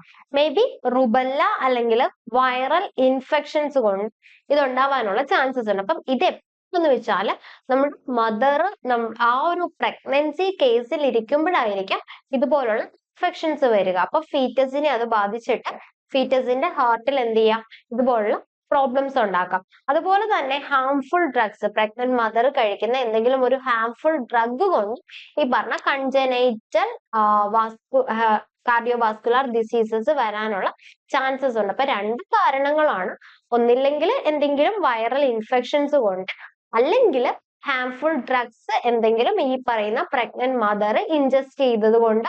രണ്ട് രീതിയിൽ വരാം. നെക്സ്റ്റ് പറഞ്ഞാല് acquired heart disease. Acquired heart disease വരാൻ ധാരാളം റീസൺസ് ഉണ്ട്. ഫസ്റ്റ് എന്ന് പറഞ്ഞാല് ഹൈപ്പർ ടെൻഷൻ. നമുക്കറിയാം ബ്ലഡ് പ്രഷർ കൂടുക. അപ്പൊ ഇങ്ങനെ ബ്ലഡ് പ്രഷർ കൂടിയാല് നമ്മുടെ ഹാർട്ടിലേക്ക് ഉള്ള ആ ഒരു പ്രഷർ കൂടിയാൽ ഡാമേജ് വരാം ബ്ലഡ് വെസൽസിനും അതുപോലെ ഹാർട്ടിന്റെ ഓരോ ചേമ്പേഴ്സിനും ഒക്കെ ഡാമേജ് വരാനുള്ള ചാൻസസ് ഉണ്ട്. നെക്സ്റ്റ് പറഞ്ഞാൽ ഒബിസിറ്റി. ഒബിസിറ്റി എന്ന് പറയുമ്പോഴത്തേക്കും ഒരു മെറ്റബോളിക് ഡിസോർഡർ ആണ് അല്ലെ, ആവശ്യത്തിനുള്ള മെറ്റബോളിസം ബോഡിയിൽ നടക്കാതിരിക്കുക. അപ്പൊ ഇതെല്ലാം എന്താണ് അക്വയർഡ് കാർഡിയോവാസ്കുലാർ ഡിസീസസിന് റീസൺസ് ആണ്. നെക്സ്റ്റ് പറഞ്ഞാല് diabetes, smoking, lack of exercise, heredity, ഇങ്ങനെ നമ്മുടെ ലൈഫ് സ്റ്റൈല് മൂലം ധാരാളം ഡിസോർഡേഴ്സ് നമുക്ക് വരാം. ഇനി എങ്ങനെ ഇതിനെ പ്രിവെന്റ് ചെയ്യാം അല്ലെങ്കിൽ എങ്ങനെ ഇതിനെ കൺട്രോൾ ചെയ്യാൻ നോക്കാം. ഫസ്റ്റ് പറയുന്നത് റിഡക്ഷൻ ഓഫ് ഫാറ്റ് ഇൻടേക്ക്. ധാരാളം കൊളസ്ട്രോൾ കണ്ടെയ്നിങ് ആയിട്ടുള്ള അല്ലെങ്കിൽ കൊഴുപ്പടങ്ങിയ ഭക്ഷണങ്ങൾ കഴിക്കുമ്പോൾ നമ്മുടെ ബ്ലഡ് വെസൽസ് ഇവ ചെന്ന് തങ്ങി നിന്ന് ആ ഒരു ബ്ലഡ് ഫ്ലോയെ പ്രിവെന്റ് ചെയ്യാം. സോ ഈ ബ്ലഡ് ഫ്ലോ അങ്ങനെ പ്രിവെന്റ് ചെയ്യുമ്പോഴത്തേക്ക് നമ്മുടെ ബ്ലഡ് പ്രഷർ ഇൻക്രീസ് ചെയ്യാണ്. ഇങ്ങനെ ബ്ലഡ് പ്രഷർ ഇൻക്രീസ് ചെയ്താൽ എന്താ സംഭവിക്കുക, ആ ഒരു ഏത് വെസലിൽ ഏതൊരു ഓർഗൻ അടുത്തുള്ള വെസലിലാണോ ഇതുപോലെ ബ്ലഡ് പ്രഷർ കൂടിയത്, അപ്പൊ ആ ഒരു ഓർഗന് ഡാമേജ് വരാനുള്ള ചാൻസസ് ഉണ്ട്. സോ ഫാറ്റ് ഇൻടേക്ക് നമുക്ക് എന്ത് ചെയ്യാം, കൺട്രോൾ ചെയ്യാം. എപ്പോഴും ഒരു നോർമൽ ബോഡി വെയിറ്റ് മെയിൻറ്റെയിൻ ചെയ്യുക, ടൊബാക്കോ സ്മോക്കിംഗ് അവോയ്ഡ് ചെയ്യുക, ആവശ്യത്തിനുള്ള ഫിസിക്കൽ ആക്ടിവിറ്റീസിലൊക്കെ ഇൻക്ലൂഡഡ് ആവുക. Then identify and treating diabetes and hyper tension. അപ്പൊ കാർഡിയോവാസ്കുലർ ഡിസീസ് വരുത്താനുള്ള മെയിൻ രണ്ട് കാര്യങ്ങളാണ് ഡയബറ്റീസും ഹൈപ്പർ ടെൻഷനും. അപ്പൊ ഇത് രണ്ടും നമ്മൾ എന്ത് ചെയ്യുക, മാക്സിമം നേരത്തെ ഇയർലി ഡയഗ്നോസിസ് ചെയ്തിട്ട് ട്രീറ്റ് ചെയ്യുക. Next specific treatment four congenital defects of surgery. നമുക്ക് കൺജനൈറ്റൽ അതായത് ഈ പറഞ്ഞതുപോലെ നമുക്ക് ഇൻബോൺ ആയിട്ട് വന്നൊരെണ്ണമാണെങ്കിൽ നമുക്ക് എന്തെങ്കിലും സർജറി ഒക്കെ കൊണ്ടിട്ട് ഇത് ട്രീറ്റ് ചെയ്യുക. Then advanced treatment and follow up in patients with infection and angina. Angina എന്ന് പറഞ്ഞാൽ പെയിൻ ആണ്, നമ്മുടെ ആ ഒരു ഹാർട്ടിലും അതുമായിട്ട് റിലേറ്റ് ചെയ്ത് ഷോൾഡർ ഏരിയാസിലും ഒക്കെ ഉള്ള ഒരു പെയിൻ ആണ് ആൻജൈന എന്ന് പറഞ്ഞത്. അപ്പൊ ആൻജൈന ആയിട്ട് വന്ന പേഷ്യൻസിനെ നമ്മൾ എപ്പോഴും ഫോളോ അപ്പ് ചെയ്യുക, കാരണം അവർക്ക് ഇതുപോലെ പറഞ്ഞ ഹാർട്ട് അറ്റാക്ക് ഒക്കെ വരാനുള്ള ചാൻസസ് ഉണ്ട്. അവരെ എപ്പോഴും നമ്മൾ എന്ത് ചെയ്യുക, ഫോളോ അപ്പ് ചെയ്തുകൊണ്ടിരിക്കുക. ദെൻ ഹെൽത്ത് എഡ്യൂക്കേഷൻ കൊടുക്കുക. എല്ലാത്തിലും പറയുന്നുണ്ട് ഹെൽത്ത് എഡ്യൂക്കേഷൻ, പ്രോപ്പർ അവയർനെസ്. ഏതൊരു ഡിസീസ് ആണെങ്കിലും ആ ഡിസീസസിനെ കുറിച്ച് പ്രോപ്പർ ആയിട്ടുള്ള അവയർനെസ് ഉണ്ടെങ്കിൽ, അല്ലെങ്കിൽ അതിനെക്കുറിച്ചുള്ള അറിവുണ്ടെങ്കിൽ മാത്രമേ എന്ത് ചെയ്യുള്ളൂ, അതിനെ പ്രിവെന്റ് ചെയ്യാനും ട്രീറ്റ് ചെയ്യാനും പേഷ്യന്റിന് തോന്നുകയുള്ളൂ. സോ പ്രോപ്പർ ഹെൽത്ത് എഡ്യൂക്കേഷൻ എല്ലാ പ്രിവെൻഷൻ ആൻഡ് കൺട്രോളിലും ഉണ്ട്. ഓക്കെ, അപ്പം നമ്മൾ കാർഡിയോവാസ്കുലർ ഡിസീസസിനെ കുറിച്ച് ഒരു ഇൻട്രൊഡക്ഷൻ ആണ് പറഞ്ഞുകൊണ്ടിരുന്നത്. ഇനി നമ്മൾ കണ്ടു various types of cardiovascular disease. അതിൽ ഫസ്റ്റ് നമ്മൾ പറയാൻ പോകുന്നത് കൊറോണറി ഹാർട്ട് ഡിസീസസ് ആണ്. ഇപ്പൊ കൊറോണറി ഹാർട്ട് ഡിസീസ് എന്ന് പറഞ്ഞാൽ നമ്മുടെ ഇസ്കീമിക് ഹാർട്ട് ഡിസീസസ് എന്ന് പറയാം. കൊറോണറി ഹാർട്ട് ഡിസീസസിനെ എന്തെന്നും പറയാം, ഇസ്കീമിക് ഹാർട്ട് ഡിസീസസ് എന്ന് പറയാം. അപ്പൊ ഇൻഅപ്രോപ്രിയേറ്റ് ആയിട്ടുള്ള ഹാർട്ട് ഫംഗ്ഷൻ, ഹാർട്ടിന്റെ ഫംഗ്ഷൻ എന്താണ്, പ്രോപ്പർ ആയിട്ട് ബ്ലഡ് പമ്പ് ചെയ്യുക ഡിഫറെന്റ് ഏരിയാസിൽ, അതായത് ഡിഫറെന്റ് ഓർഗൻസിലേക്ക് ആ ഒരു ബ്ലഡ് പമ്പ് ചെയ്യുന്ന ഡ്യൂട്ടീസ് ആണ് ഹാർട്ടിനുള്ളത്. അപ്പൊ ഹാർട്ടിന്റെ ഫംഗ്ഷൻ പ്രോപ്പർ ആയിട്ട് ചെയ്യാതിരിക്കുക ഡ്യൂ ടു കൊറോണറി സർക്കുലേഷൻ, ആ ഒരു ബ്ലഡ് വെസൽസിൽ പ്രോപ്പർ ആയിട്ട് ബ്ലഡ് സർക്കുലേറ്റ് ചെയ്യാത്തത് മൂലം ഹാർട്ടിന്റെ ഫംഗ്ഷൻ പ്രോപ്പർ ആയിട്ട് നടക്കാത്ത കണ്ടീഷനെയാണ് കൊറോണറി ഹാർട്ട് ഡിസീസസ് എന്ന് പറയുന്നത്. It occurs due to obstructive changes in the coronary circulation. എന്തെങ്കിലും ആ ഒരു ബ്ലഡ് വെസൽസിലുള്ള ബ്ലഡ് ഫ്ലോയ്ക്ക് എന്തെങ്കിലും ഒബ്സ്ട്രക്ഷൻസ് വരിക, എന്തെങ്കിലും തടസ്സങ്ങൾ വരിക, ഇതുമൂലമാണ് മെയിൻ ആയിട്ട് കൊറോണറി ഹാർട്ട് ഡിസീസസ് ഒക്കെ ഫോം ചെയ്യുന്നത്. എങ്ങനെയൊക്കെയാണ് വരുന്നത് ഫോംസ്? പല ടൈപ്പ് കൊറോണറി ഹാർട്ട് ഡിസീസസ് ഉണ്ട്. നമുക്ക് നോക്കാം. ആൻജീന പെക്ടോറിസ്, അതായത് pain, myocardial infarction, cardiac failure, sudden death, ഇതൊക്കെയാണ് various forms of coronary heart diseases വരുന്നത്. ഇനി ഈ കൊറോണറി ഹാർട്ട് ഡിസീസസിന്റെ ഒരു ഇൻസിഡൻസ് എന്ന് പറഞ്ഞാൽ 50 to 60 ഇയേഴ്സ് ഏജ് ഗ്രൂപ്പിലാണ് കോമൺ ആയിട്ട് കാണപ്പെടുന്നത്. ഓക്കെ, അത് നമ്മൾ തറപ്പിച്ച് പറയുകയല്ല, കൂടുതലും ആ ഒരു ഏജ് ഗ്രൂപ്പിലാണ് കാണുന്നത് എന്നൊരു ഇത് പറയുകയാണ്. ദെൻ അറൌണ്ട് 40 ഇയേഴ്സ്, ഏകദേശം 40 വയസ്സിന് അടുപ്പിച്ചുള്ളവർക്കും ഇത് കാണാറുണ്ട്. പിന്നൊരു കാര്യം പറഞ്ഞാൽ മെയിൽസിലാണ് ഈ കൊറോണറി ഹാർട്ട് ഡിസീസസ് എല്ലാം തന്നെ കൂടുതലായിട്ട് എഫക്ട് ചെയ്യുന്നത്. കാരണം എന്ന് പറഞ്ഞാൽ സ്ത്രീകളിലാണെങ്കിൽ ഈസ്ട്രജൻ, പ്രൊജസ്ട്രോൺ ഹോർമോൺസ് ഉണ്ട്. അപ്പൊ ഇവ നമ്മുടെ എന്താണ് കൊറോണറി ഹാർട്ട് ഡിസീസസിനെ ഒരു പരിധി വരെ കുറയ്ക്കാറുണ്ട്. സോ മെയിൽസിലാണ് കൂടുതലും ഈ പറഞ്ഞ കൊറോണറി ഹാർട്ട് ഡിസീസസ് എല്ലാം തന്നെ കൂടുതലായിട്ട് കാണുന്നത്. നെക്സ്റ്റ് നമുക്ക് കോസസ് നോക്കാം. കൊറോണറി ഹാർട്ട് ഡിസീസസിന്റെ കോസസ് ആണ് diet rich in fat and refined sugar. Refined sugar എന്ന് പറയുമ്പോൾ ഡയബറ്റീസ് ഉണ്ടാക്കുന്നു. Diabetes which leads to the coronary heart diseases. Then smoking, alcohol, sedentary life, exercise, obesity, increased body weight. Next പറഞ്ഞാൽ thyrotoxicosis and gout.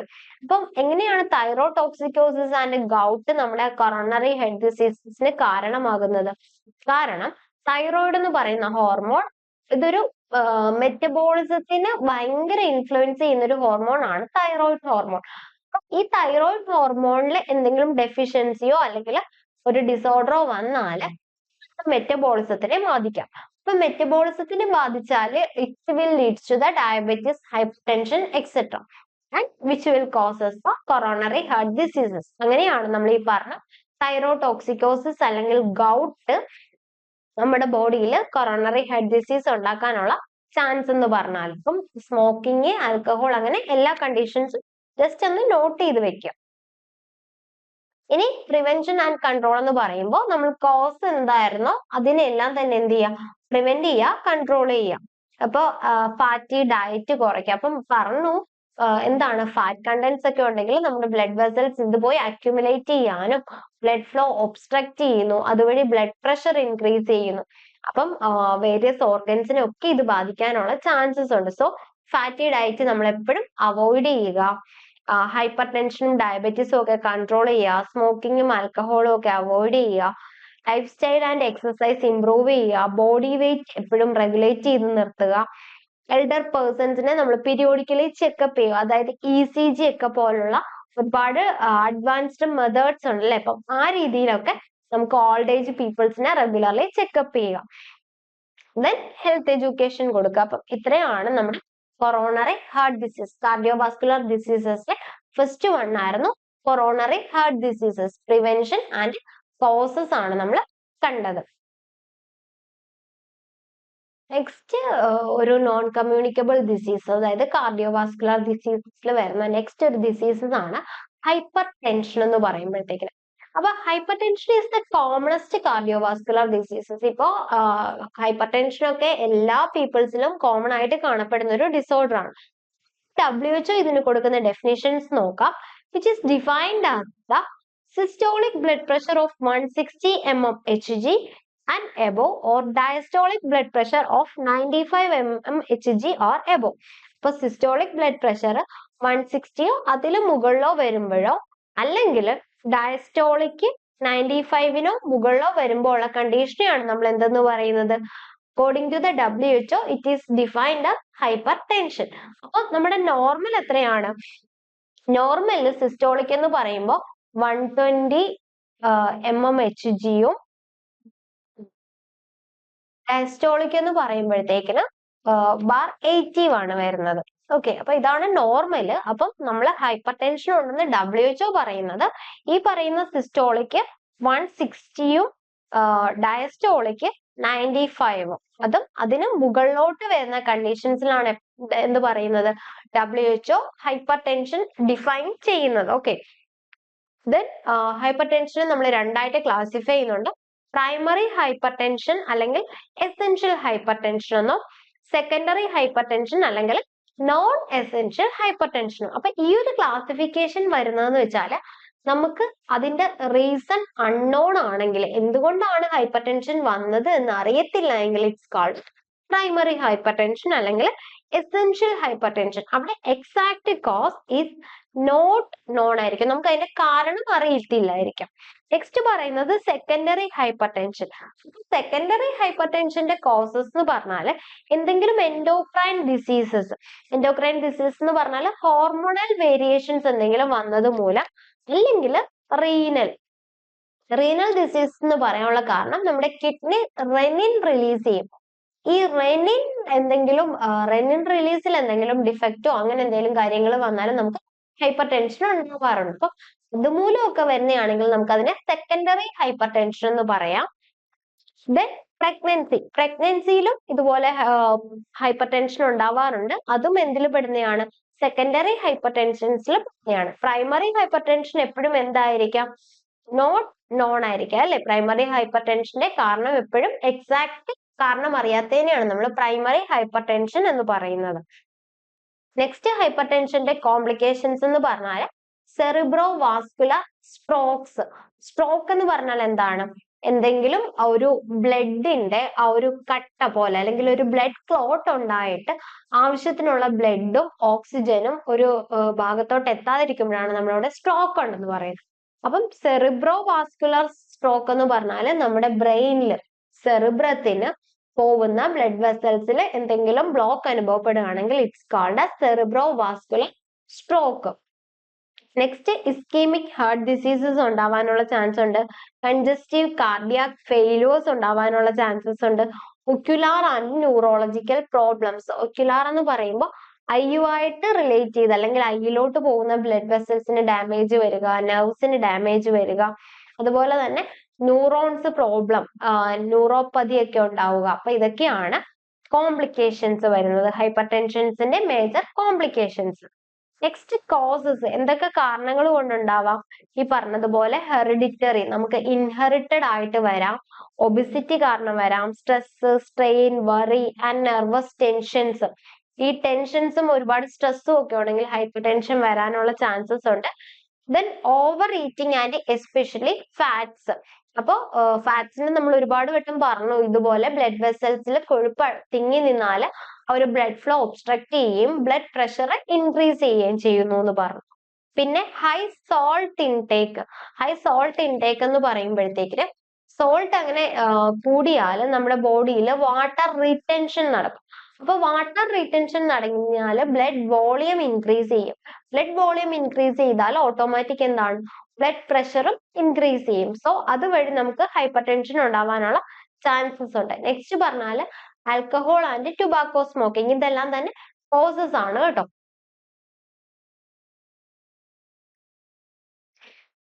ഇനി prevention and control, avoidance of all risk factors, നമ്മൾ എല്ലാ risk ഫാക്ടേഴ്സും avoid ചെയ്യുക.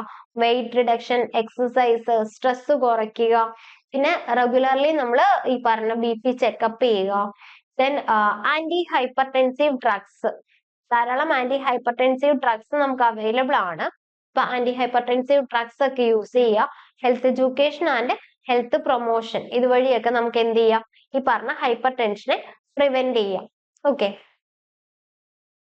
Next ഒരു cardiovascular ഡിസോർഡേഴ്സിൽ പെട്ടതാണ് stroke എന്ന് പറഞ്ഞാല്. അപ്പോ സ്ട്രോക്കിന്റെ ഡെഫിനിഷൻ നമുക്ക് നോക്കാം. It is defined as the rapid disturbance of cerebral function lasting for more than 24 hours of producing death due to vascular lesions. അതായത് നമ്മുടെ സെറിബ്രൽ ഫങ്ഷൻസ് ഏകദേശം 24 hours അല്ലെങ്കിൽ അതിൽ കൂടുതലോ വർക്ക് ചെയ്യാതിരിക്കുക, ഇങ്ങനെ ഒരു കണ്ടീഷനെയാണ് നമ്മൾ സ്ട്രോക്ക് എന്ന് പറയുന്നത്. അപ്പം ഇത് മൂലം എന്തുണ്ടാവാം, വാസ്കുലർ ലീഷൻസ് ഉണ്ടാവാനുള്ള ചാൻസസ് ഉണ്ട്. വാസ്കുലർ ലീഷൻസ് എന്ന് പറഞ്ഞാല് നമ്മുടെ ബ്ലഡ് വെസൽസിന്റെ ഒരു അബ്നോർമൽ ഫങ്ഷനിങ്ങിനെയാണ് വാസ്കുലർ ലീഷൻസ് എന്ന് പറയുന്നത്, ഒരു മാൽ ഫങ്ഷനിങ് ഓഫ് ബ്ലഡ് വെസൽസ്. അപ്പം സെറിബ്രം ഏകദേശം ഒരു 24 hours വർക്ക് ചെയ്യാതെ ഇരിക്കുമ്പോൾ ആ ഒരു കണ്ടീഷനെയാണ് നമ്മൾ സ്ട്രോക്ക് എന്ന് പറയുന്നത്. ഇതിന്റെ മറ്റൊരു പേരാണ് apoplexy. Okay, apoplexy which is otherwise called stroke. നമുക്ക് ഈ ഒരു വാസ്കുലർ ലീഷൻസ് എങ്ങനെയൊക്കെ ഉണ്ടാവാൻ നോക്കാം. It may be occlusion in the form of cerebral thrombosis അല്ലെങ്കിൽ എംബോളിസം. നമ്മുടെ ബ്ലഡ് വെസൽസിൽ എന്തെങ്കിലും ബ്ലഡ് ക്ലോട്ട് ഒക്കെ വന്നിട്ട് ആ ഒരു ബ്ലഡ് ഫ്ലോ കുറയുക, ബ്ലഡ് ഫ്ലോ അവിടെ പ്രിവെന്റ് ചെയ്യാണ്. കാരണം ഒക്ലൂഷൻ ഉണ്ടാവുന്നുണ്ട്, നമ്മുടെ ആ ഒരു ബ്ലഡ് വെസൽ നന്നായി ചുരുങ്ങിയിട്ട് ആവശ്യത്തിന് ബ്ലഡ് സർക്കുലേഷൻ നടക്കാതെ ഇരിക്കുന്നു. നെക്സ്റ്റ് പറഞ്ഞാല് റപ്ചർ, നമ്മുടെ ബ്ലഡ് വെസൽസ് ഡാമേജ് ആയിട്ട് സെറിബ്രൽ റീജിയനിലും സബ് റീജിയൻസിലും ഒക്കെ ഹെമറേജ് ഉണ്ടാവുന്നു. അപ്പം ഈ രണ്ട് കാരണങ്ങളാണ് എന്താവുന്നത്, വാസ്കുലർ ലീഷൻസിലോട്ട് നയിക്കുന്നത്, ഒക്ലൂഷൻസും അതുപോലെ തന്നെ ബ്ലഡ് വെസൽസ് റപ്ചറിങ്ങും. നെക്സ്റ്റ് നമുക്ക് മാനിഫെസ്റ്റേഷൻസ് നോക്കാം. ഇതിന്റെ മാനിഫെസ്റ്റേഷൻസ് എന്ന് പറയുമ്പോൾ the neurological manifestation of the stroke may occur in the form of hemiplegia. Manifestation എന്ന് പറഞ്ഞാൽ സിംറ്റംസ് ആണ് കേട്ടോ. ഫസ്റ്റ് പറയുന്നത് ഹെമിപ്ലീജിയ. ഹെമിപ്ലീജിയ ആണ് ഒരു ഫസ്റ്റ് സിംറ്റം. ഹെമിപ്ലീജിയ എന്ന് പറഞ്ഞാൽ ബോഡിയുടെ ഒരു സൈഡ് മൊത്തത്തില് അങ്ങ് തളർന്നു പോകുക, അതിനെയാണ് നമ്മൾ ഹെമിപ്ലീജിയ എന്ന് പറയുന്നത്. പാരാപ്ലീജിയ എന്ന് പറഞ്ഞാൽ ഒരു സ്പൈനൽ കോഡ് ഇഞ്ചുറി ആണ്, അതായത് ലെഗ് പാരാലിസിസ്, നമ്മുടെ കാലിന് താഴോട്ട് അല്ലെങ്കിൽ താഴ്ഭാഗത്തേക്ക് അനക്കാൻ പറ്റാത്ത, ചലിപ്പിക്കാൻ പറ്റാത്ത അവസ്ഥയാണ് നമ്മൾ പാരാപ്ലീജിയ എന്ന് പറയുന്നത്. Next paralysis, speech disturbance, sensory loss. അപ്പം ഇതൊക്കെ എന്താണ്, സ്ട്രോക്കിന്റെ സിംറ്റംസ് ആണ്. സ്ട്രോക്ക് വന്നിട്ടുണ്ടെന്ന് നമുക്ക് ഈ ഒരു സിംറ്റംസ് ഒക്കെ കാണിക്കുമ്പോഴത്തേക്കും മനസ്സിലാക്കാനായിട്ട് പറ്റും. നെക്സ്റ്റ് നമ്മൾ കോസസ്, ഈ കാർഡിയോവാസ്കുലർ ഡിസീസസിന്റെ എല്ലാം കോസസ് ഏകദേശം സിമിലർ ആണ്. കാരണം diabetes, hyper tension, obesity, increased fat intake, increased viscosity, alcohol and smoking. Okay, അതെല്ലാം നമുക്ക് ഏകദേശം ഒരുപോലെ ഓർത്തു വെക്കാം. പിന്നെ പ്രിവെൻഷൻ എന്താണ്, നമ്മുടെ ആ ഒരു കോസസിനെ എല്ലാം തന്നെ ട്രീറ്റ് ചെയ്യുക അല്ലെങ്കിൽ കൺട്രോൾ ചെയ്യുന്ന മെത്തേഡ് ആണ് ഇവിടെ പ്രിവെൻഷൻ ആയിട്ട് വരുന്നത്. ഫസ്റ്റ് നമ്മൾ എന്ത് ചെയ്യുക, ഹൈപ്പർ ടെൻഷൻ കൺട്രോൾ ചെയ്യുക, ഡയബറ്റീസ് കൺട്രോൾ ചെയ്യുക, ഡയറ്റ് റെഗുലേറ്റ് ചെയ്യുക, ഫാറ്റി ഫുഡ്സ് അവോയ്ഡ് ചെയ്യുക. ദെൻ സ്ട്രോക്സ് വന്നാൽ അതിനെ ട്രീറ്റ് ചെയ്യുകയും ഫോളോ അപ്പ് ചെയ്യുകയും ചെയ്യണം. എപ്പോഴും എന്തെങ്കിലും ഒരു CT സ്കാനോ MRI സ്കാനോ ഒക്കെ വെച്ചിട്ട് എഗൈൻ അത് വരാനുള്ള ചാൻസസ് ഉണ്ട്. സോ അത് നമ്മൾ ഫോളോ അപ്പ് ചെയ്യുക. ഇതൊക്കെയാണ് പ്രിവെൻഷൻ ആൻഡ് കൺട്രോൾ വരുന്നത്. ഓക്കെ, അപ്പൊ ഇത്രേ ഉള്ളൂ നമ്മുടെ സ്ട്രോക്ക്. കാർഡിയോവാസ്കുലർ ഡിസീസസിൽ ഒരു മെയിൻ ആണ്. അപ്പം സ്ട്രോക്കിന്റെ മറ്റൊരു പേരായിരുന്നു അപ്പോപ്ലെക്സി, അതും കൂടെ ഒന്ന് നോട്ട് ചെയ്ത് വെക്കാം. ഇനി നെക്സ്റ്റ് നമുക്ക് പറയാനുള്ളത് rheumatic heart diseases. Rheumatic heart disease എന്താ നോക്കാം. അപ്പൊ ഈ പറയുന്ന റുമാറ്റിക് ഹാർട്ട് ഡിസീസസ് നമ്മുടെ സ്ട്രെപ്റ്റോകോക്കൈ, ഹിമോലൈറ്റിക് സ്ട്രെപ്റ്റോകോക്കയിലെ ഇൻഫെക്ഷൻ മൂലമാണ് ഈ ഒരു ഡിസോർഡർ വരുന്നത്. ഇത് ത്രോട്ടിനെയാണ് അഫക്ട് ചെയ്യുന്നത്. ഓക്കെ, ത്രോട്ടിനെ എഫക്ട് ചെയ്യുന്നു. അപ്പം സ്ട്രെപ്റ്റോകോക്കൽ സോർ ത്രോട്ട് എന്ന് പറയുന്നു. Then later it effect the joints. പിന്നെ എന്ത് ചെയ്യുന്നു? ജോയിന്റ്സിനെ എഫക്ട് ചെയ്യുന്നു. അതിനുശേഷമാണ് ഇറ്റ് എഫക്ട് ദ ഹാർട്ട്. ഇങ്ങനെ ഹാർട്ടിനെ എഫക്ട് ചെയ്യുമ്പോഴാണ് നമ്മൾ ഇതിനെ റുമാറ്റിക് ഹാർട്ട് ഡിസീസ് എന്ന് പറയുന്നത്. അപ്പൊ ഫസ്റ്റ് സ്ട്രെപ്റ്റോകോക്കസ് ത്രോട്ടിൽ എഫക്ട് ചെയ്യുന്നു, ലേറ്റർ ഇറ്റ് എന്ത് ചെയ്യുന്നു? ജോയിന്റ്സിലേക്ക് വരുന്നു, ദെൻ ആണ് ഹാർട്ടിലേക്ക് അറ്റാക്ക് ചെയ്യുന്നത്. അപ്പം it's called as rheumatic heart fever. ഇപ്പൊ നമുക്ക് ഈ ബാക്ടീരിയാസ് ഓർത്ത് വെക്കാം. ഹീമോലൈറ്റിക് സ്ട്രെപ്റ്റോകോക്കൈസ് ആണ് ഇതിന് കാരണമാകുന്നത്. ഇതിനെയാണ് നമുക്ക് പറയുന്നത് lick the joints and bite the hearts. First എന്ത് ചെയ്യുന്നു? ജോയിന്റ്സിനെ ലിക്ക് ചെയ്യുന്നു, ദെൻ എന്ത് ചെയ്യുന്നു? ഹാർട്ടിനെ ബൈറ്റ് ചെയ്യുന്നു. ഓക്കെ, അതൊരു യൂഷ്വൽ ഫ്രേസ് ആണ് നമ്മുടെ റൊമാറ്റിക് ഹാർട്ട് ഡിസീസസിന്റെ. ദെൻ കാർഡിയാക് മാനിഫെസ്റ്റേഷൻ, അതായത് കാർഡിയാക് സിംറ്റംസ് നോക്കിയാൽ in the form of mitral stenosis. എന്താണ് മിട്രൽ സ്റ്റീനോസിസ് എന്ന് പറഞ്ഞാൽ?